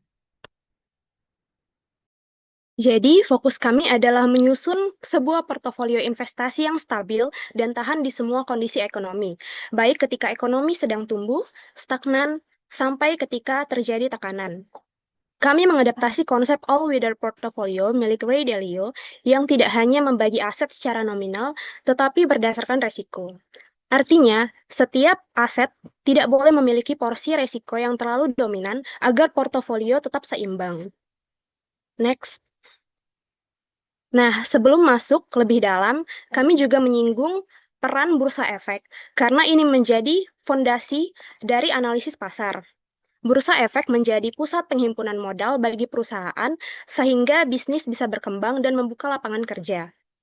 Selain itu, transaksi yang aman dan transparan di bursa akan meningkatkan kepercayaan para investor. Bursa juga berfungsi sebagai indikator ekonomi. Ketika indeks naik atau turun, itu memberi sinyal bagaimana kondisi ekonomi sedang bergerak. Jadi, keberadaan bursa efek sangat penting untuk stabilitas dan pertumbuhan ekonomi negara. Next. Untuk membangun portofolio yang benar-benar tahan di segala cuaca, kami mempertimbangkan berbagai kondisi ekonomi, entah itu saat inflasi tinggi, suku bunga naik, pertumbuhan ekonomi melemah, maupun saat pasar sedang bullish. Karena itu diperlukan strategi yang seimbang, di mana tidak ada satu aset pun yang mendominasi resiko atau memastikan tidak ada satu aset yang mengambil resiko terlalu besar. Dengan kata lain, kalau satu sisi melemah, sisi lain dapat menahan dampaknya. Pada pembahasan selanjutnya akan dijelaskan oleh rekan kami, yaitu Firly Aprilia. Baik, terima kasih kakak saya Alia.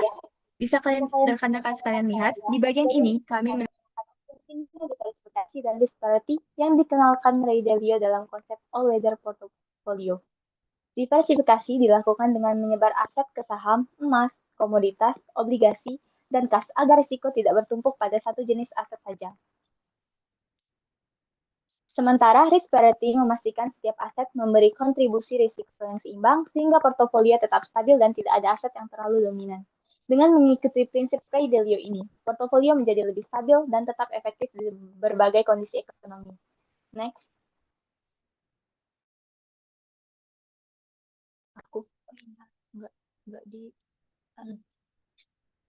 Oke, slide selanjutnya. Di slide ini, kita akan membahas apa sih all-weather portfolio atau portofolio segala cuaca itu. Kalau disederhanakan, all-weather portfolio adalah strategi yang dirancang untuk tetap stabil dalam kondisi ekonomi apapun. Strategi ini mengandalkan diversifikasi dan hedging agar ketika satu aset turun, ada aset lain yang naik atau setidaknya tetap stabil. Dengan begitu, portofolio bisa bertahan dalam situasi boom, resesi, stagflasi, maupun deflasi. Next. Pada slide ini yaitu gambar daftar saham.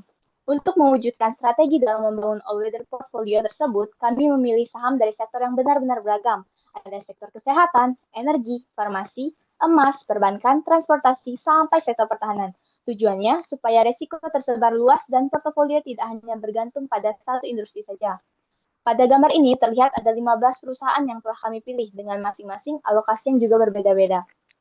Oke, selanjutnya akan disampaikan oleh rekan saya Metaris Wulandari. Baik, terima kasih kepada rekan saya Firly. Pada slide ini, hasil optimasi menggunakan maksimum shape ratio menunjukkan bahwa perusahaan Lili menjadi aset dengan porsi terbesar, sekitar 34%, karena karakteristiknya yang defensif. Lalu ada Royal Caribbean dan Bukit Asam yang punya potensi pertumbuhan kuat pada sektor travel dan energi. Aset seperti Kalbe Pharma, B2Gold, perusahaan gas negara, Lockheed Martin, hingga Hermes diberi porsi lebih kecil untuk memperluas diversifikasi sektor atau untuk memberikan keseimbangan tambahan. Dengan komposisi seperti ini, portofolio menjadi lebih efisien dari sisi risiko maupun return. Next. Pada slide ini, kita dapat melihat heat map korelasi antar saham dalam portofolio. Warna yang lebih gelap menunjukkan korelasi tinggi, sementara warna yang lebih terang menunjukkan korelasi rendah. Kalau kita lihat dari hasil analisis korelasi hubungan antar sahamnya, tingkat korelasinya cenderung rendah. Warnanya yang lebih terang menunjukkan bahwa pergerakan harga antar saham tidak terlalu saling mengikuti. Ini bagus, karena semakin lemah korelasinya, semakin baik diversifikasinya. Artinya risiko portofolio bisa lebih terkontrol. Next. Berdasarkan matriks korelasi yang ditampilkan tadi, hubungan antar saham perusahaan sebagian besar berada pada level rendah, sehingga portofolio tetap terdiversifikasi dengan baik. Dapat dilihat bahwa mayoritas nilai korelasi berada di rentang minus 0,3 hingga 0,3, yang menandakan pergerakan harga antar saham tidak saling berkaitan secara kuat. Beberapa saham seperti Bank Negara Indonesia, Unilever Indonesia, dan Lili korelasinya sangat rendah, sehingga berperan besar dalam menurunkan risiko total. Aset emas seperti B2Gold juga memberikan efek penyeimbang, karena cenderung bergerak berbeda dibanding saham-saham lain. Dengan korelasi yang rendah seperti ini, struktur portofolio menjadi lebih sehat, tidak bergantung pada satu sektor tertentu. Selanjutnya akan dijelaskan oleh rekan saya, Salsabila Dinanti. Beberapa saham yang kami pilih sebagai komponen utama dalam portofolio, yaitu yang pertama ada Eli Lilly dari sektor kesehatan. Perusahaan kami pilih karena sifatnya sangat defensif, permintaan cenderung stabil, bahkan saat ekonomi sedang tidak stabil. Jadi, saham ini memberi stabilitas sekaligus peluang pertumbuhan jangka panjang. Kemudian ada Royal Caribbean, merupakan perusahaan pada sektor travel, yang sekarang lagi bertumbuh pesat seiring meningkatnya aktivitas wisata. Perusahaan ini kami gunakan sebagai aset dengan prospek pertumbuhan tinggi yang bisa menambah return portofolio.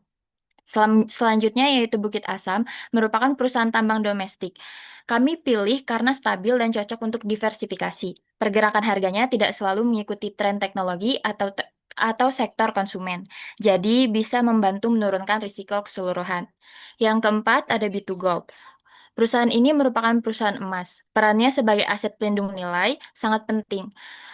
Sangat penting terutama ketika pasar bergejolak. Emas biasanya bergerak berlawanan dengan saham. Jadi perusahaan ini membantu menjaga stabilitas portofolio. Dan yang kelima kami pilih Kalbe Farma. Merupakan perusahaan farmasi besar di Indonesia, memiliki stabilitas pendapatan cukup kuat, permintaan produk kesehatannya stabil, jadi Kalbe berfungsi sebagai aset defensif tambahan untuk menyeimbangkan portofolio. Pada slide ini kita dapat melihat gambar yang merupakan grafik pertumbuhan portofolio. Garis yang berwarna biru menggambarkan portofolio sebelum optimasi, sedangkan garis hitam menunjukkan optimasi maksimum Sharpe ratio. Terlihat jelas bahwa garis hitam berada lebih tinggi terutama di periode akhir. Ini menunjukkan bahwa portofolio hasil optimasi lebih efisien, artinya memberikan return yang lebih besar dengan risiko yang lebih terkontrol. Untuk paparan selanjutnya akan dijelaskan oleh rekan saya, yaitu Feni Dwi Amanda. Baiklah, pada bagian ini kita dapat melihat gambar atau grafik stress test, yaitu market downturns, atau kondisi ketika pasar mengalami penurunan tajam. Dapat dilihat, terdapat dua garis berbeda pada grafik. Yang pertama, yaitu garis biru, mewakili portofolio awal yang kami dapatkan. Lalu, garis hitam mewakili portofolio hasil optimasi maksimum Sharpe ratio. Grafik ini menunjukkan drawdowns, yaitu seberapa besar penurunan portofolio dari posisi puncaknya. Semakin ke bawah garisnya, berarti semakin besar tekanan pasar yang terasa oleh portofolio. Nah, kalau kita perhatikan, garis biru cenderung mengalami penurunan yang lebih dalam dan lebih sering. Beberapa titik bahkan mendekat penurunan sekitar minus 12% hingga minus 15%. Menunjukkan bahwa portofolio awal cukup rentan ketika pasar jatuh. Sedangkan garis hitam terlihat jauh lebih stabil dengan penurunan yang lebih dangkal dibandingkan dengan portofolio awal. Hal ini berarti portofolio hasil optimal lebih tahan terhadap tekanan pasar, lebih cepat pulih, dan tidak terlalu volatil. Dengan demikian, stress test menunjukkan bahwa portofolio optimal terbukti lebih kuat menghadapi kondisi pasar ekstrim sekaligus tetap menjaga kinerja return-nya. Next. Stress test dilakukan dengan 4 skenario. Yang pertama, jika pasar global turun, portofolio diperkirakan mengalami penurunan 12-15%. Kedua, krisis komoditas memberikan dampak kecil karena bobot emas di portofolio tidak terlalu besar. Yang ketiga, ketika rupiah melemah, dampak sekitar 3%. Lalu yang keempat, guncangan sektor farmasi menyebabkan koreksi 5-7%, terutama karena bobot LLY cukup besar. Untuk memperbaiki struktur risikonya, kami lakukan rebalancing. Bobot LLY kami turunkan dari 34% menjadi 20%, lalu meningkatkan porsi aset defensif seperti Lockheed Martin dan BTG. Hasilnya tidak ada satupun saham yang porsinya melebihi 25%, sehingga portofolio menjadi jauh lebih seimbang. Next.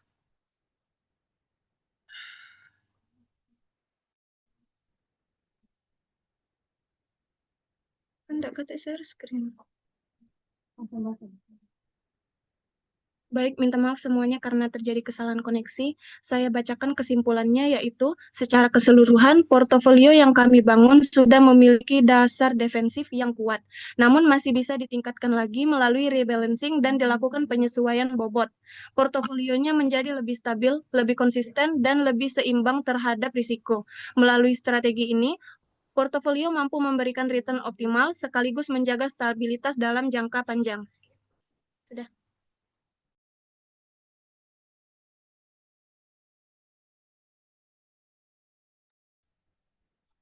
Demikian presentasi kami mengenai penyusunan all-weather portfolio. Semoga penjelasan yang kami sampaikan dapat memberikan gambaran secara jelas mengenai proses analisis, strategi, serta hasil akhir portofolio yang kami bangun. Terima kasih atas perhatiannya. Kami akhiri. Wassalamualaikum warahmatullahi wabarakatuh. Oke, Waalaikumsalam warahmatullahi wabarakatuh. Terima kasih banyak untuk kelompok 34 teman-teman ya. Kita beri tepuk tangan juga, luar biasa. Tadi di akhir tapi kita nggak ngelihat slide-nya ya. Mungkin karena ada yang koneksinya hilang. Jadi kita cuman mendengar saja, tapi nggak apa-apa, it's okay. Ya, jadi sebetulnya kalau bisa mungkin bisa ditunjukin juga untuk yang slide stress test ya, soalnya bagus tadi. Saya juga suka yang itu. Tapi sebelum aku mau berkomentar, teman-teman silakan ya untuk bisa bertanya ke kelompok 34 apabila ada yang punya pertanyaan. Ya, bisa pakai on mic, bisa juga pakai chat box di kolom Zoom ya. Silakan teman-teman.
Oke, belum ada teman-teman ya. Jadi nanti kalau sembari aku ngasih beberapa komentar, teman-teman kalau ada yang mau bertanya silahkan aja langsung ya. Jadi di sini kita lihat beberapa poin ya yang telah dijelaskan oleh kelompok 34 ya. Jadi di sini ada beberapa stress test ya, seperti mungkin penurunan pasar ekuitas global ya. Ada juga krisis komoditas, pelemahan rupiah ya atau mata uang, dan juga guncangan industri ya. Contohnya farmasi. Jadi memang kalau kita lihat itu nggak seluruh perusahaan ya, itu cuman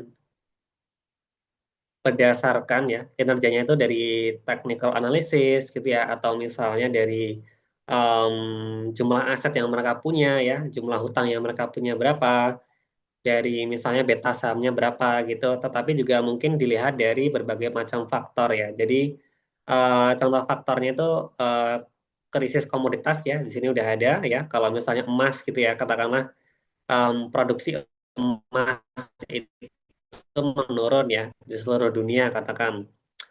Mungkin banyak sekali kebijakan-kebijakan ya antar negara gitu ya, kan beberapa negara ada yang bisa punya penambangan emas, ada yang nggak bisa gitu ya, karena mereka mungkin lokasinya bukan ada di daerah-daerah yang punya struktur yang bisa ditambang gitu kan. Bisa juga misalnya contoh yang lain ada pelemahan mata uang ya. Ini juga salah satu aspek yang mungkin orang-orang itu nggak selalu lihat teman-teman ya. Jadi kalau kita misalnya itu atau sebuah perusahaan itu ingin berinvestasi gitu ya.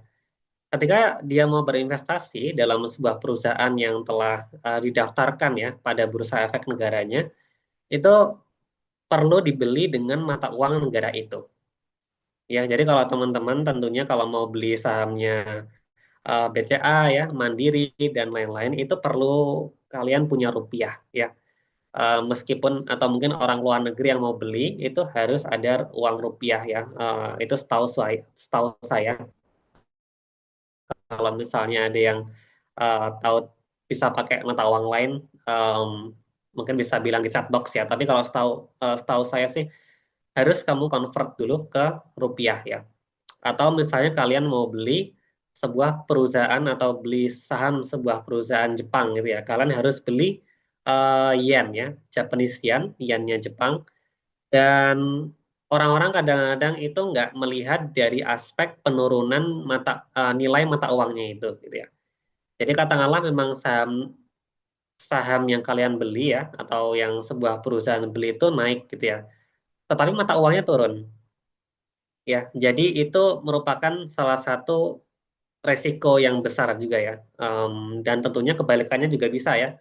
Katakanlah saham perusahaannya itu turun, tetapi mata uangnya naik. Ya. Jadi setidaknya kalian sudah punya gain ya, atau return of investment dari kemarin itu katakanlah beli US dollar gitu ya.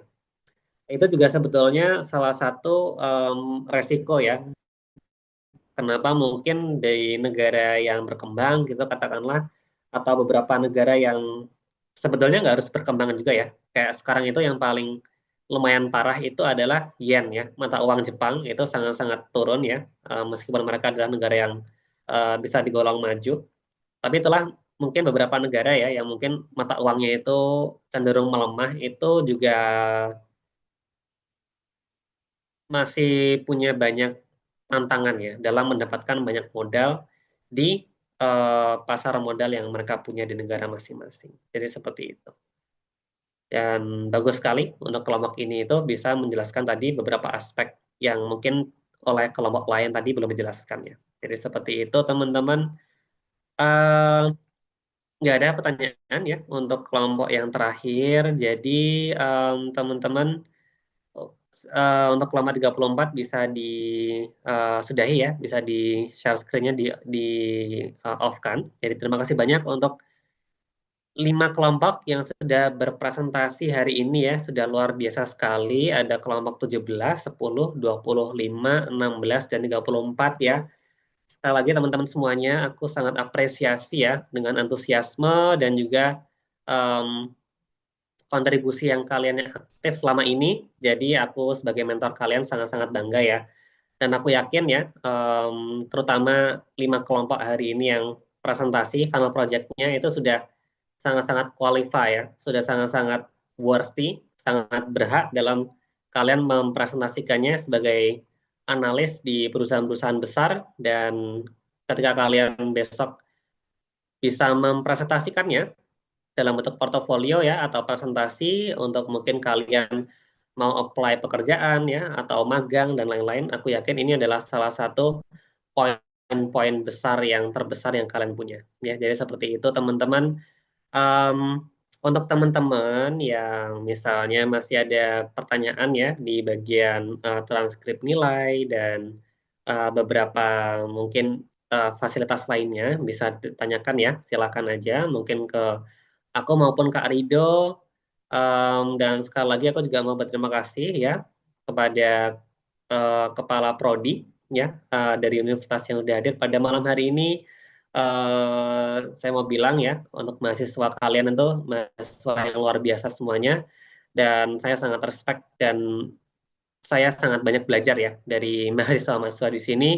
Jadi mungkin kalian teman-teman juga nggak nyadar, tetapi setiap hari ya, setiap hari aku mungkin sesi Zoom atau kalian juga bertanya pada aku lewat chat gitu ya, chat WhatsApp dan lain-lain, itu aku terus-menerus belajar dari kalian juga ya. Nggak cuma kalian yang aku mentoring ya, aku kasih insight sedikit-sedikit, tetapi kalian juga senantiasa itu bikin aku belajar hal-hal yang baru.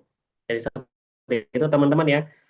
Jadi terima kasih sekali lagi, ini adalah sesi kita terakhir kali ya. Jadi kalau misalnya teman-teman masih mau bertanya atau mau masih connect, silakan aja ya. Kalian masih punya kontak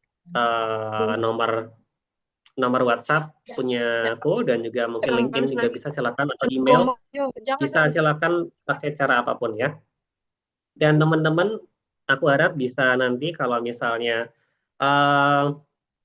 mendapatkan berita gembira ya, katakanlah kalian bisa keterima di perusahaan yang kalian inginkan ya, kemudian atau mungkin magang di beberapa tempat di luar negeri yang kalian impikan dari dulu, silakan aja ya, bisa reach out ya, bisa nanti informasi ke aku atau mungkin ke Kak Rido ya, ke beberapa pihak Phoenix ya, katakanlah ya misalnya Kak, saya puji Tuhan ya, atau alhamdulillah udah keterima di perusahaan A, perusahaan B, atau kalian mungkin keterima S2 gitu ya, mungkin di Amerika Serikat, di Inggris dan lain-lain. Jadi seperti itu, karena aku akan sangat senang sekali ya kalau teman-teman punya petualangan yang lain, yang baru, yang akan lebih hebat lagi. Jadi seperti itu teman-teman ya. Jadi sekali lagi terima kasih banyak untuk teman-teman semuanya. Aku yakin teman-teman akan menjadi orang-orang yang sukses dan petualangan kalian setelah ini akan menjadi jauh lebih hebat lagi. Jadi seperti itu ya. Terima kasih banyak udah hadir pada hari ini. Dan untuk teman-teman yang mungkin belum ada kesempatan untuk presentasi ya, nanti akan kita minta untuk recording dengan kelompoknya masing-masing. Nanti ditunggu saja untuk informasi lebih lanjut ya, dan link yang kalian perlu gunakan untuk mensubmit recording tersebut. Oke, dan ini udah selesai teman-teman ya. Jadi makasih banyak ya, kita selama 4 bulan kita udah bersama. Aku senang banget udah bisa mentoring ya teman-teman semua, udah luar biasa, dan lagi-lagi ya aku banyak sekali belajar dari kalian. Oke teman-teman, thank you so much ya. Apabila ada kesalahan selama ini ya, kekurangan dan apapun yang bisa menyakiti kalian dalam bentuk apapun, aku minta maaf ya kalau ada kekurangannya, dan aku apresiasi sekali untuk teman-teman bisa hadir pada hari ini juga ya, dan dalam hari Jumat malam seperti ini. Oke. Terima kasih banyak teman-teman ya. Aku akhiri. Wassalamualaikum warahmatullahi wabarakatuh. Terima kasih banyak teman-teman. Kalian sudah bisa meninggalkan Zoom ya, dan selamat kalian sudah lulus menjadi alumni Phoenix 7. Oke, terima kasih banyak teman-teman. Terima kasih, Kak. Waalaikumsalam warahmatullahi wabarakatuh. Terima kasih, Kak. Terima kasih, Kak. Ya, sama-sama. Terima kasih, Kak.